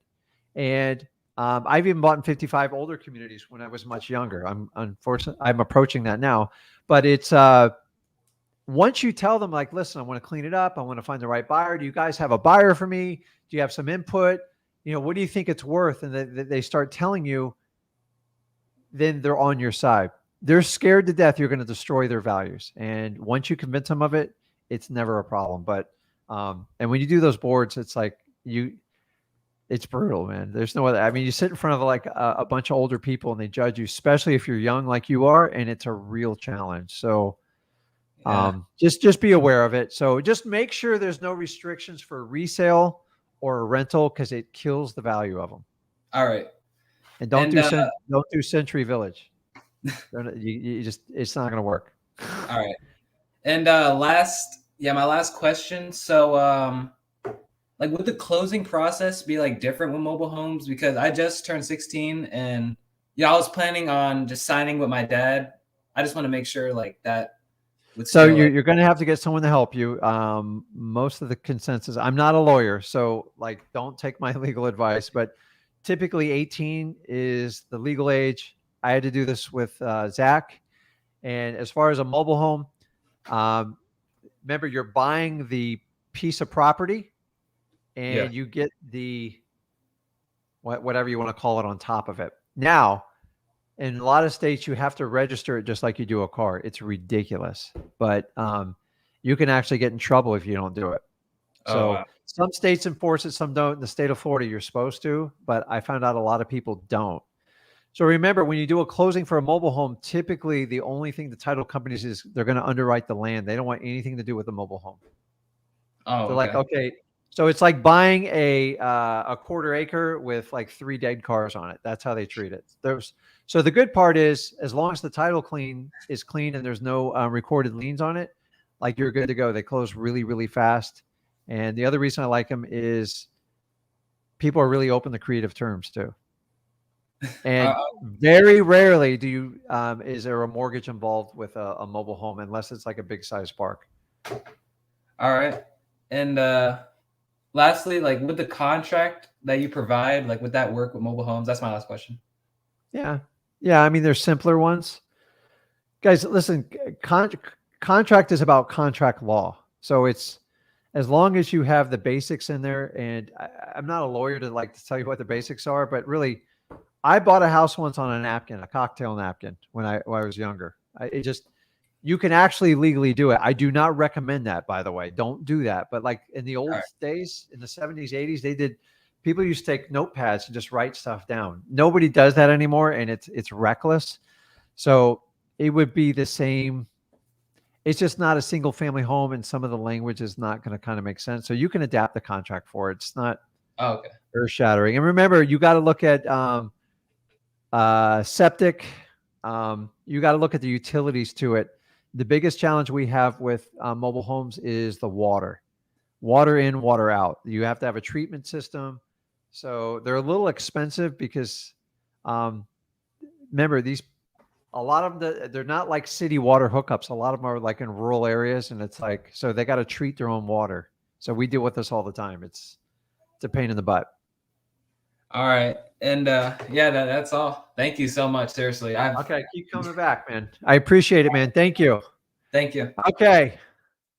Let's see. I got Narissa coming up, and Joel, I'll hit you next. So get ready. I like your background screen. Narissa, you there? Narissa? Narissa, Yeah. Rick's calling you. Hey, Rick, I'm here, but I don't have a question. I'm just That's all right. listening and honing in and What? Let's. So remember, I told you got to have fun in wholesaling, right? right. So, well, So let me tell you where you what's my located? why. And I'm Where gonna you tell you located? what. I'm Georgia. Georgia. What part of Georgia? Conyers. Yeah. How's the temperature right now? It's cold. It's snowing. My feet are cold. Oh my God, please don't send that my way. It's like 76. It's perfect right now. I got flip-flops for full disclosure underneath the table here. I do wear pants, and I'm not a big fan of cold weather. I like skiing it. I like visiting it, but I can't live in it. But go ahead, Narissa. Tell me your why and tell me what's going on. Okay, I'm gonna tell you what's my why. I'm not the 23, 22-year-old. I am almost the senior. And my why is I don't want that Social Security check. Okay. That's my why. Because I work in insurance and I work with seniors with Medicare and their struggles and things that they go through. And I'm like, oh my God, this is like horrifying. And so that kind of became my why, but I've always been kind of interested in wholesaling, but it's so much material out there, it just kind of drowns you and it kind of stagnates you. Okay. So it's like you want to move, but you don't know what to do. Okay. So Narissa, I promise you're not the only one that has this issue. So let's try to break it down with you. I want to help you out with what I can. How long have you been interested in wholesaling? Oh, I have, to be honest, I have looked at this probably for 10 years off and on. Okay. So went to it, came back, went to it, got busy with life, but it's always been like a burning desire. Okay. So the key word here is I'm very hypersensitive to what you say. So I got ADHD. Every teacher told her I was going to fail in life. Okay. Not every teacher, but you get the picture. When you say the word interested, it's not enough to move forward in wholesaling. I'm just being honest with you. I think you have the desire for it, but you can sit on the sideline and kind of look at it. And the first 20 minutes, like when you get a chance, if you don't get too snowed in, go back and watch it. It's specifically for you. I will tell you this, you have to have a clear and definitive why. You have direction with your why, but when you say, I don't want the Social Security check, it's like saying, I want to make more money. Well, here's $1. I just satisfied that. Your brain is it will play tricks with you.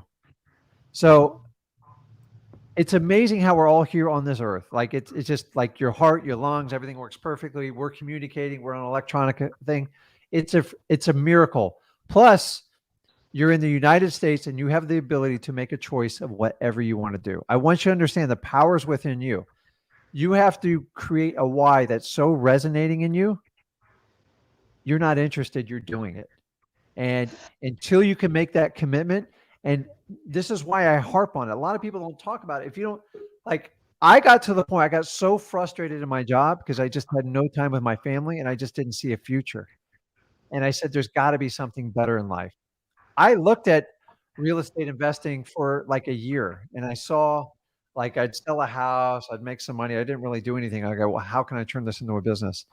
And when I said, listen, I want to walk in my boss's office and I want to get fired or I want to fire myself. And I tell you to this day, when I went back and did it, and that was in 2003, it's probably, other than having my kids and getting married, my wife's probably watching, is probably one of the most satisfying things I've ever had done in my life. Because it was just a freedom. And I hated what I did. And honestly, I pay into the Social Security system. I just wrote a huge check for them. I assume I'm getting none of that money. I'm not dependent on it. And you're not. I know, like I see the handwriting on the wall.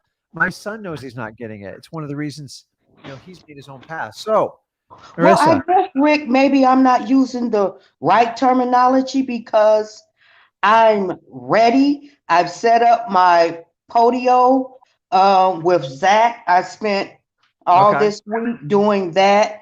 I'm purchasing my PropStream this weekend. I have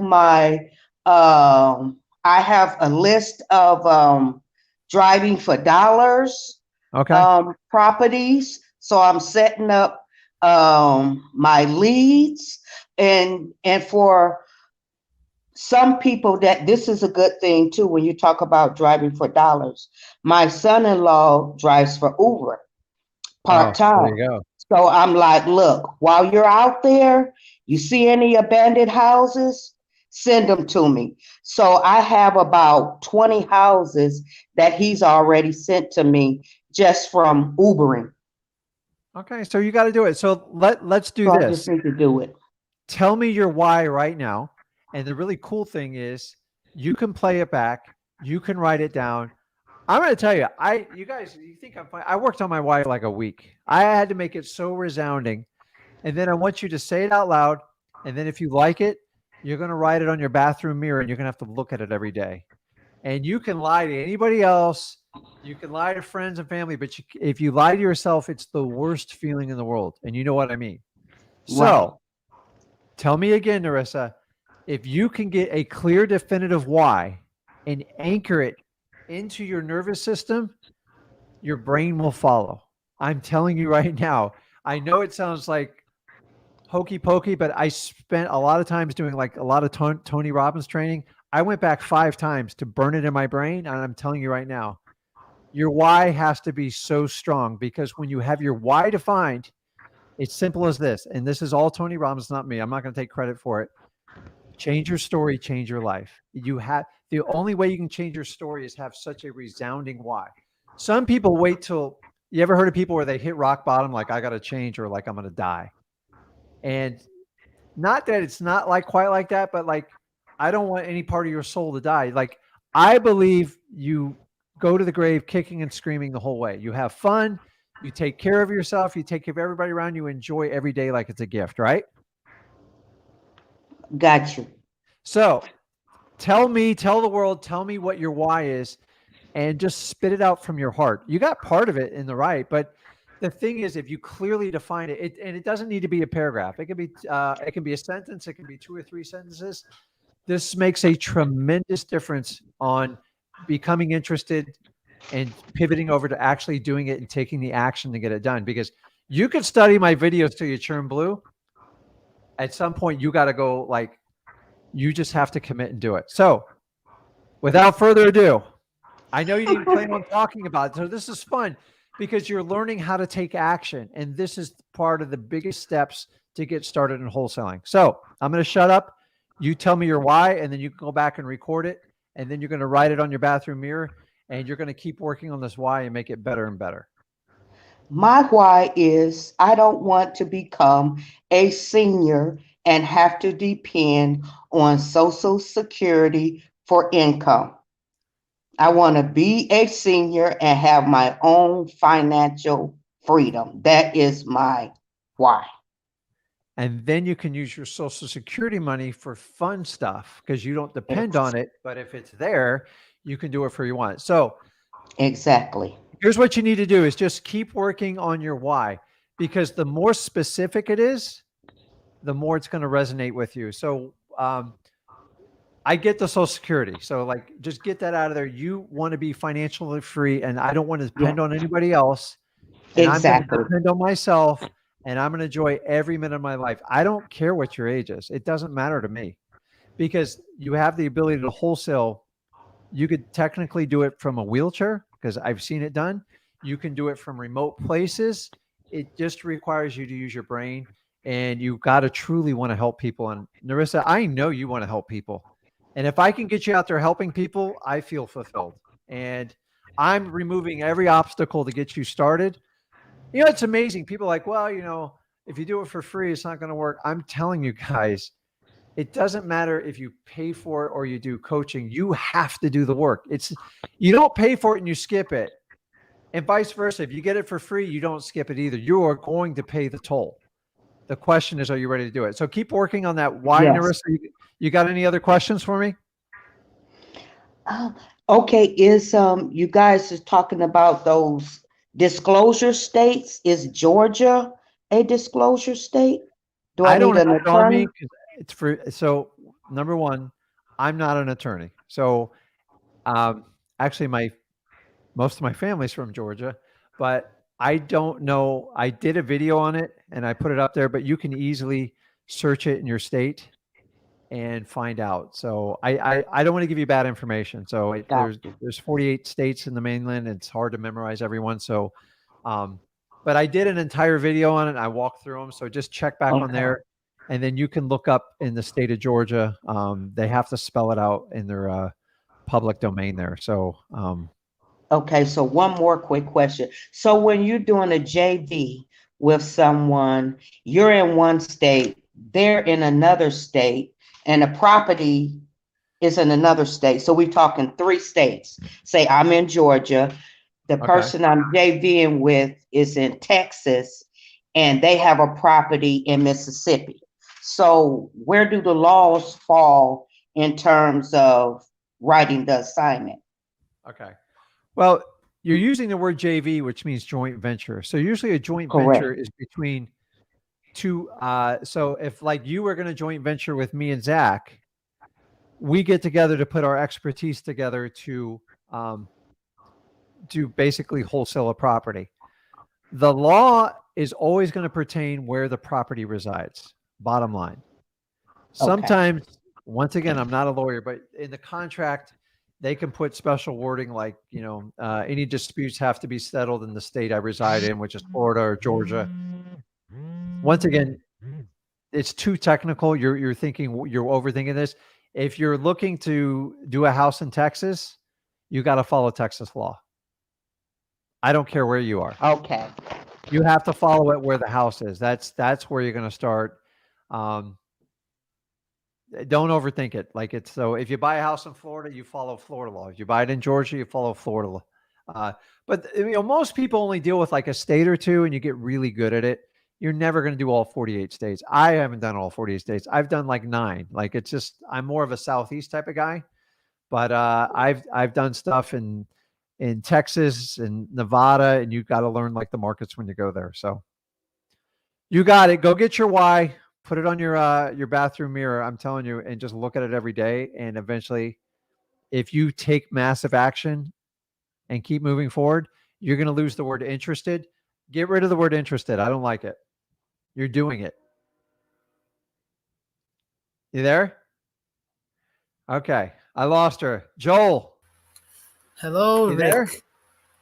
Can you hear me? I feel like I'm in space. Oh, yes.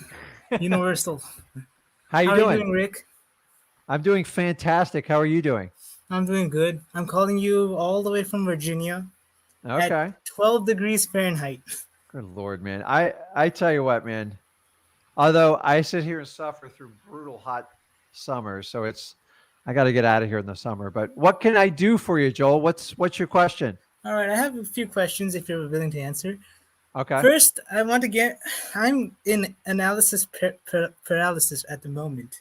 Okay. And because of the ADHD, I think you also have dealt with it.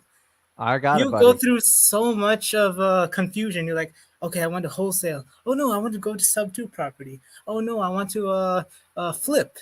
I want to do something else. It just gets so confusing at that period. Okay. So your question is, you feel a little overwhelmed and you're kind of confused to where to start, right? Yeah, like that's kind of one thing. So what's your why? Why are you doing Why this? is I want, like the last lady said, financial freedom. I don't want to be working for anyone my entire life. There's so much to live for in life. Do help others. Okay. How old are you, Joel? I'm 18, going to turn 19 in 2 months. Okay, man. So I want to put this in perspective. So if you're 18 and watching this, I want you to understand this. Okay. My son started when he was 17, and you guys know the end story with that. And he's 22 now, and he's very good and he enjoys what he does. As a father, I just want him to be happy. Am I happy he works for me? I'm ecstatic. It's a gift money can't even buy me. So I will tell you this. Other than my family, I would give up everything to go back to 18 to start over. I really would. Like I would I would just, so you have the greatest asset of all. It's time. It's youth. You guys don't understand how I had someone the other day, well, I'm 28. I kind of feel like I missed the boat. I'm like, are you kidding me? I didn't even start till I was 33. Like, sometimes we have to put in perspective, like what's about. Time is the most valuable asset you can have, end of story, because you can't get it back. So you just won the lottery, Joel. You got to reset your mindset. Okay. It's up to you to go forward. So do you have ADHD or like what? I just think I have it because I switch around so much. I couldn't even focus in school correctly. I usually do my own thing. Okay. Like even in school, I was studying real estate and not even focusing on the curriculum. So how long have you studied how long have you been looking and studying and playing around with real estate? Since like 15 and a half to 16, around that. Okay. So, dude, okay, don't worry about what you've done before. You're so far ahead of the game with like your thinking. So have you figured out what you want to do in life? I guess is my other question, because that's part of it too.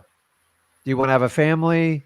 What do you want to do? Do you want to travel? Like what's Definitely want a family, settle down. Okay. Strong family. Create something, build passive income. Okay. Let me ask you this, Joel. Do you want to build an amazing life? Mm-hmm. Do you feel like you should settle like everybody else does in the world and be a robot and go to your 9-to-5 job and No. and then retire at 65 and live the last 10 or 12 years of your life? Like, no. Okay, if you that don't is subscribe just, to it, torture. Okay, don't do it then. So, if you've chosen wholesaling, so you said you looked at wholesaling, sub 2. Let me give you my theory on this, okay? And especially as a young man, it's the same advice I would give to my son if he was 16. Heck, he's only 22. So, wholesaling is the quickest path to generate revenue in real estate investing without having 4 years of knowledge. Okay. Anybody within 90 days, if they take massive action, I mean a lot of action, they can get a deal done. When you get a deal done, it registers in your brain. I can do this. You repeat it over and over, and it goes from the first one's always the toughest. Wholesaling is the quickest path. Okay. Yes, sir. It is an entry level. It's a way to start. Has it gotten more challenging? Yes. But you've got more tools. You've got more knowledge, and shoot, dude, you're only 18. So that being said, I would start there, because if you understand the fundamentals of wholesaling, everything else you can build on. If you have ADHD like I do, is you got to pick one thing and nail it. If you try to do too much, it's like, forget it, right? Yep. Like that discourages me. If my wife gives me a ton of things, I just go, oh my God. Like, that's why I love wholesaling, because I can dive in. Me and Zach will sit and do like we do like hour powwows, and just we work on stuff. And I go deep, and I go, I'm so tired after the hour. It's like, I'm old, man. I need a nap. Like, I'm a dad. So it's my recommendation is starting wholesaling. You can pick the beauty. It's your life. You can do what you want. Sub 2, just to let you know, it's incredible. Like, I give kudos to anybody that's creative financing. But a lot of your deals, sub 2 deals, will come from wholesaling itself. So it could fulfill two things by doing it. The problem is if you go to sub 2 and you skip wholesaling, a lot of people just do that because they think it's going to be easier. And the reality, it's not. Like, there's no shortcut. You're going to have to figure out one way or the other. So if you want to do this, go deep, go hard on one of them, learn it and master it. Here's the deal, dude. I'm not telling you to spend 4 years to study wholesaling. I just gave you an action plan to get it going in 90 days. The question is, will you do it? If your why is strong enough, you want to do it, that's it. But try not to do 100 things. I got into creative financing completely by accident. I had deals that I just couldn't get traditionally work. And then I worked with people that were a little bit smarter with me. I worked with lawyers, and we figured out how to help people. And most creative finding terms are just sitting down and finding out what they're willing to do if you can't do it traditionally. But I'm telling you right now, a lot of the creative financing you're hearing is people are putting down huge down payments. If you got a bankroll and it's no big deal to you, knock yourself out. But if you're just getting started, creative financing, you got to make positive cash flow from day one. You What can't about go in private the hole. lenders? What's that? Private lenders, usually, What about them? like they say you should take private lenders and for your first deal with no money. Is that like usually a good idea? So it's to be honest with you, when you're starting out, it's hard at first. Like it's like, because who's going to lend you money if you have no track record? Like, and you're 18. I'm just going to be honest. I couldn't do it at 18. Like I struggled at 33, to be brutally honest with you. So I think you need to find motivated sellers, and you need to help them. How you help them is you have to get qualified and figure out the right questions to ask them. So if you use the freewholesaling.com, easiest way to do it. Number two is you can work with partners to help you fund a deal. There are some deals that you actually have to fund. Yes, I'm telling you in wholesaling, some of the deals you actually have to fund. You at least have to have the ability, either with a hard money lender or a private money, which is dynamite. Some people will ask family, but I'm telling you, family's some of the most brutal people to ask money for, because it's like, family's tough enough. Would you agree? Yep, I can definitely agree with that. So once you mix money into it, it's like adds an extra pressure. So what happens once you do a couple deals, people will start saying, "Hey, Joel, like, what's this thing, and can I get in on it?" It just happens naturally. I don't even try to raise money. It just happened. I just worked through it, and now I figured out like how to do it on site. No matter what if there's a really good deal, the money's always going to be there. So, Joel, I know that was a long-winded answer, but I would go long and hard in one area, and I think wholesaling is perfect if you have ADHD. I'm just telling you, man, it is. I'd agree. Wholesaling seems much better. So what's your super strength? What's the one thing that makes you unique? The thing is, I do not want to cheat people. I really genuinely want to help someone out. Okay, Like, so when I'm doing this wholesaling, like I want to actually help someone who has issues. Like they're really desperate to sell their property. I want to help them get out of that situation. So, by the way, there's this myth that everybody who does wholesaling has to find like desperate people. There are some, but I'm going to tell you, like, I help out normal, regular people. Like, let me ask you, when you meet someone for the first time, Joel, do you tell them like all your life problems and like, oh no, your financial issues? So sellers don't do it either. They got to get to know you, be comfortable with you, and then you can help them solve a problem. So like build rapport. Correct. So you just connect with them. We teach it out of conversations over scripts. And the idea is, if they genuinely think you're qualified and you can help them, they will give you a shot because they're rooting for you. You can't let them down. I had to tell you about, dude, I pride myself on that. Like, I rarely ever backed out of a contract. I only backed out of a contract when somebody hid something from me, or like there was a massive change, a hurricane or something like that. Then we had to do it. But for the most part, our company closed on like 85% of what we do. And that 85%, it would be like 95%. The virtual marketing is what pushes it down, because a lot of them we contract sight unseen, and it's a little bit more wobbly when you do those. So just start at freewholesaling.com. Do not complicate this, and get a couple deals under your belt, and then you can decide the direction. Maybe you want to put more money into it. Maybe you want to get a partner. Maybe I don't recommend that, but if you put money into, you can put it in the marketing. Shoot, you can hire someone to help you out. I don't care what you do, but the first deal should be free, in my opinion, because it's easy. Yes, sir.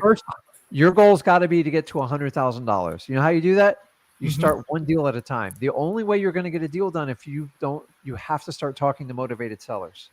You have to. Like, there's no, you're going to get more frustrated the more you watch my videos and not like take some action with it. So you're 18, dude. You're 18. Like, let that sink in, dude. You just won the lottery. Like, you are so young. and you have a lifetime to learn. So you're in 2022, make it count going forward. And Yes, sir.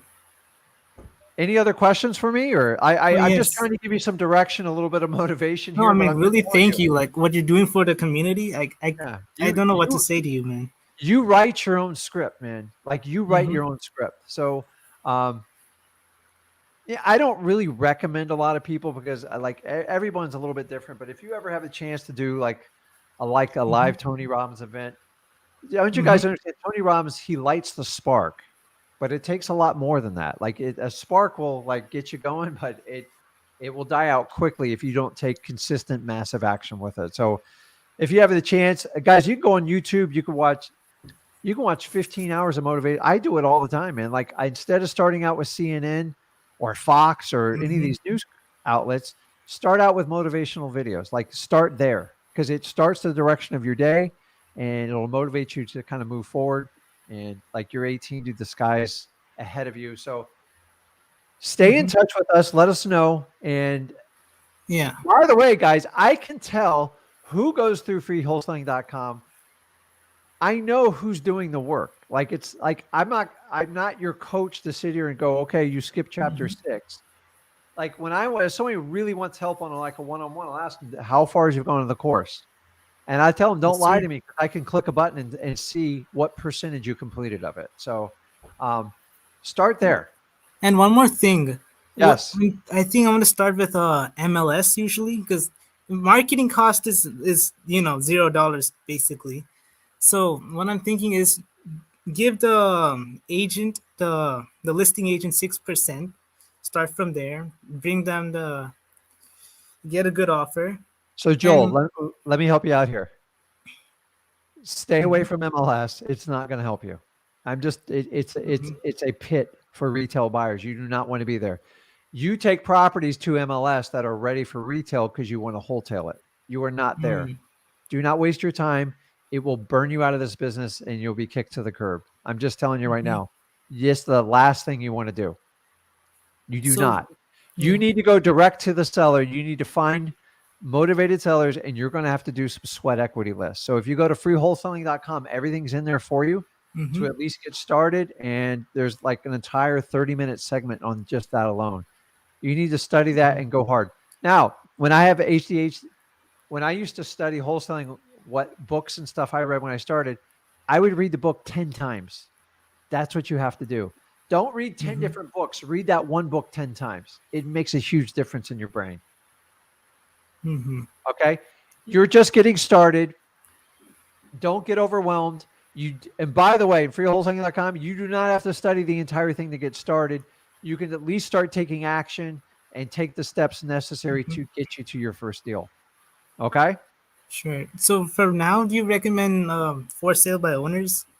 You can do it, but you're going to have to work on your conversation. And that's going to be at freewholesaling.com, and you got to practice. And if you have the ability to come back on, Zach does usually every week or every other week. He does virtual training for just cold calling. And he'll cold call with you. Like, hey, let's go through this. Let's do it together.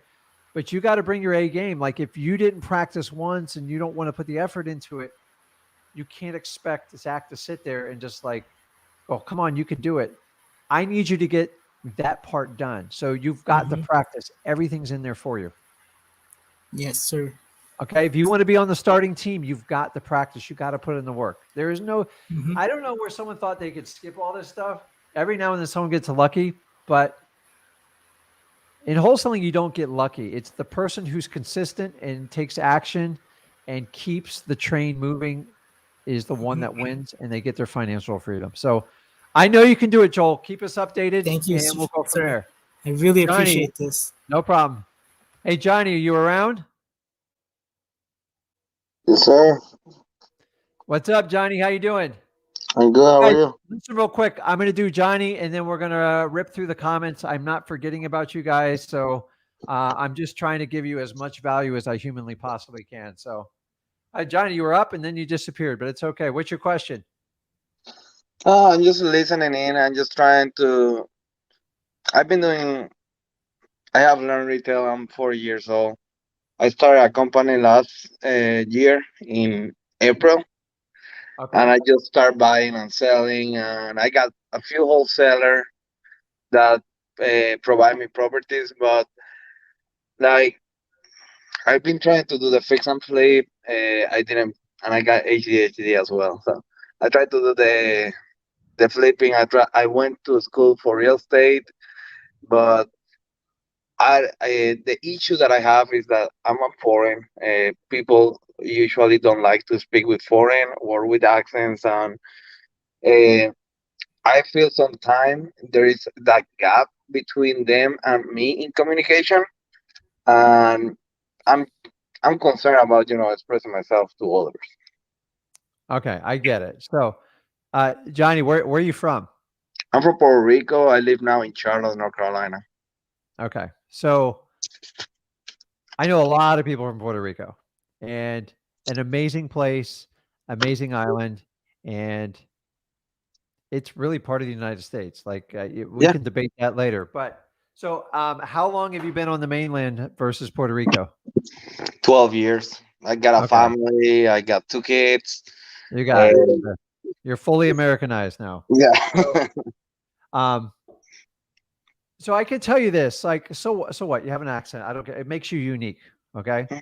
Um, I don't know you, so I'm not going to make assumptions. But I will tell you this: whenever I deal with someone that says, "Hey, Rick, my accent's too much. It's going to hold me back." First of all, that's your story, and you got to change it. Like you have to change it. Now, the really cool thing is, a lot of you don't understand this. Vocabulary is a learned behavior. yeah. Okay.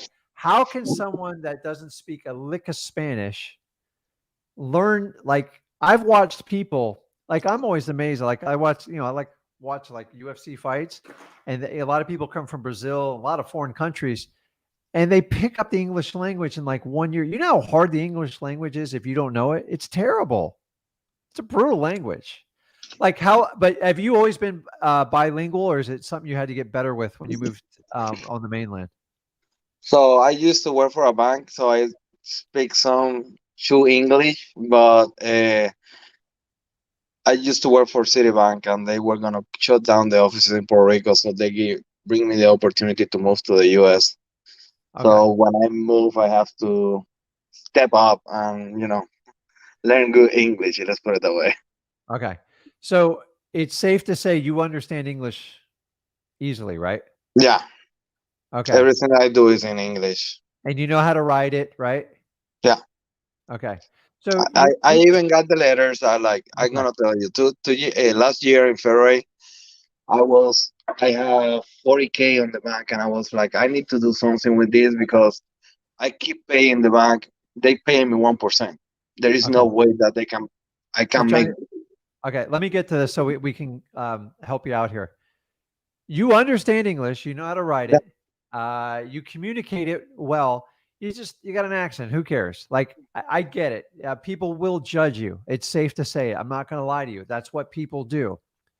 It's your responsibility to help communicate to them. So one of the key things when someone has an accent and they sound different, I always tell them just to slow down your conversation.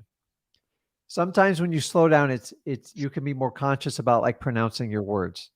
I think it's amazing because I only speak one language. I feel kind of stupid about it, but um, you speak two languages. Like I'm correct. sure you're fluent in Spanish, right? Yeah, Okay. So like I can tell you, like I do the South Florida market. That's a huge asset, like where I'm at. yeah. So where are you right now again? Virginia? Charlotte, North Carolina. Charlotte, North Carolina. So um, being bilingual, in my opinion, is a strength. Correct. Just just find a way. Listen, I'm not a vocabulary like coach or anything like that. And maybe there's somebody in this chat can help. I've learned I've seen people come from other countries and come here and they like kind of I guess they kind of like they adapt to the accent in the local place. Some people Yeah. adapt and some people don't. I don't know why that is. But you need like you can work and kind of find I don't think it's going to cost any money. I just think find someone that can help with the age of the internet. You are not the only person who's ever had this problem. Um, Correct. I worked with a young lady. Um, This is a while back. Exact same issue. And the only tip I gave her is to slow down and work and practice on your pronunciations, because anything you practice, you get better at. So Correct. you already know 2 languages, dude. Like, you're way Yeah. ahead of most people. And you know what? I hate when people judge people, but this is the world. Like, you This got to is the human understand. nature. You can't deny it. But I understand you, but I'm paying attention. Yeah. So you have to adapt to them. They're not going to adapt to you. And I know that's a bit of a painful truth, but it is the truth. So you understand. So you don't have to go through the mechanics of learning language. It's just, to me, it's just working a little bit on like pronunciations. I don't know the best way to do it, but I promise you, if you do a search on the internet, particularly YouTube, because you're connected with me here, is probably the best way to start. And just practice. Like, I'm telling you. So if you got on the phone with me and we were doing cold calling practicing, I would tell you, just slow down, pronounce your words a little bit clearer, and let's try it again. And I guarantee 4 or 5 takes, you'll be 10 times better when you do it. Do you understand that? Like, it's like when Zach started real estate, everybody, he goes, I'm so young. What am I going to do? No one's going to take me seriously. I go, do you think it's a problem? He goes, no. I go, okay, it's not a problem. You just need to work on it. You're going to have to win them over more. You have to take the same attitude. Same thing. Yep. This is on you. So you already understand it. It's just a pronunciation game. Correct. So just slow down and then find someone that can help you get it, because I've seen people, I don't know. I don't understand. Like, it's so funny because when you go over to other countries, people think we have an American accent and like we don't understand it. So it's like we're not even aware of it. We all talk because it's the way we were raised and it's what we learned. The same philosophy when I tell you, if your parents didn't give you good information, you can change it. So kudos for you for learning multiple languages, trying to make a better life for you. So like, don't get frustrated, man. And you got a lot of stuff going on. Decide if you want to do wholesaling. Pick your why. Go to freewholesaling.com. We do 3 lives a week and we do 2 videos a day, and you can always connect with us. Okay. I just signed up, and I just appreciate what you do for the community. I just been in different other wholesaler groups, but they always try to sell. And the thing is that you guys do it for the people, and that's what kudos to you guys. I know. But listen, I'm all for anybody who helps people out. A lot of people, there's a lot of good people out there that help a lot of people, and anybody who wants to help somebody aspire, I'm all for it. I just think wholesaling is kind of a basic starter thing. And I actually paid for courses that had nothing to do with wholesaling, and I had to go figure out wholesaling kind of on my own in the beginning, and it wasn't nearly as accessible as it now. So you got great tools. So I appreciate it, Johnny. Keep working on it. Let me answer some of the comments here, and we'll connect soon. Okay. You got this. Okay, guys, I did not forget about you in the chat column. I apologize. So when we do these, the StreamYard links, if you go under a wholesaling houses for real, let me see on here. Zach always puts the link on it. I can never find it, but I lost it. If you go to free wholesaling, our Mastermind Facebook group, that's it right there. It'll give you all the information to do that. Also, as well, guys, is we have our JV program going. It's a learn and earn. So here's the premise of it, okay? This is a way where this is not for super experienced people. You guys got it figured out. You probably, unless you just want to work with me, I'm fine with that. But if you can find a motivated seller and get some sort of contractual obligation and use our contracts, I prefer you use ours. If you submit your deal on the link below there and we accept the deal, we partner up with you, meaning you put down no money on it. The deal has to be good. I'm not going to sit here and like tell you if you have to be direct to the seller and it's got to be a good deal. You have the ability to partner up with us. And if the deal makes $50,000, we split it. And what you get is you're able to work with me and Zach one-on-one. So we do have a team. They do underwrite it. We do qualify it. And if your deal is picked, They will reach out, they'll call you, they ask you some questions, and then either me and Zach will jump on a call with you or a quick Zoom, and we'll get going. Now, I am not going to be the cash buyer for these properties, for full disclosure. I'm not doing it. The idea is you can learn and earn, which means if you can locate a motivated seller and get that going, which is not hard to do, I will work with you on it. I might have the ability to fund the deal, but then you get to see me work from start to finish all the way through, and you walk away learning how to fish instead of you going to the fish store. And if you want to bring another deal, that's great. If not, I want you to fly your wings and guys do this on your own, but it's a way we can work with together. And I love working on deals. It's actually my passion. I'm addicted to real estate deals, and I love connecting with people all over the country. So if you have a really good deal and you are direct to the seller and it has motivation and you have some sort of contract to show us it's real, we want to talk to you. Understanding if it's not a good deal, we're just going to let you know right away. We do not waste time on this. I promise you this, I'm not asking for any money up front when you do it, but if it's not a good deal, your deal will be declined. So submit your deals if you guys want to work with us. It's fun. It limits your risk, but I will tell you, you do have to work. So we're going to match you up with cash buyers in the area. We're going to give you tasks to do, and you've got to follow instructions. So I really want to work with you guys.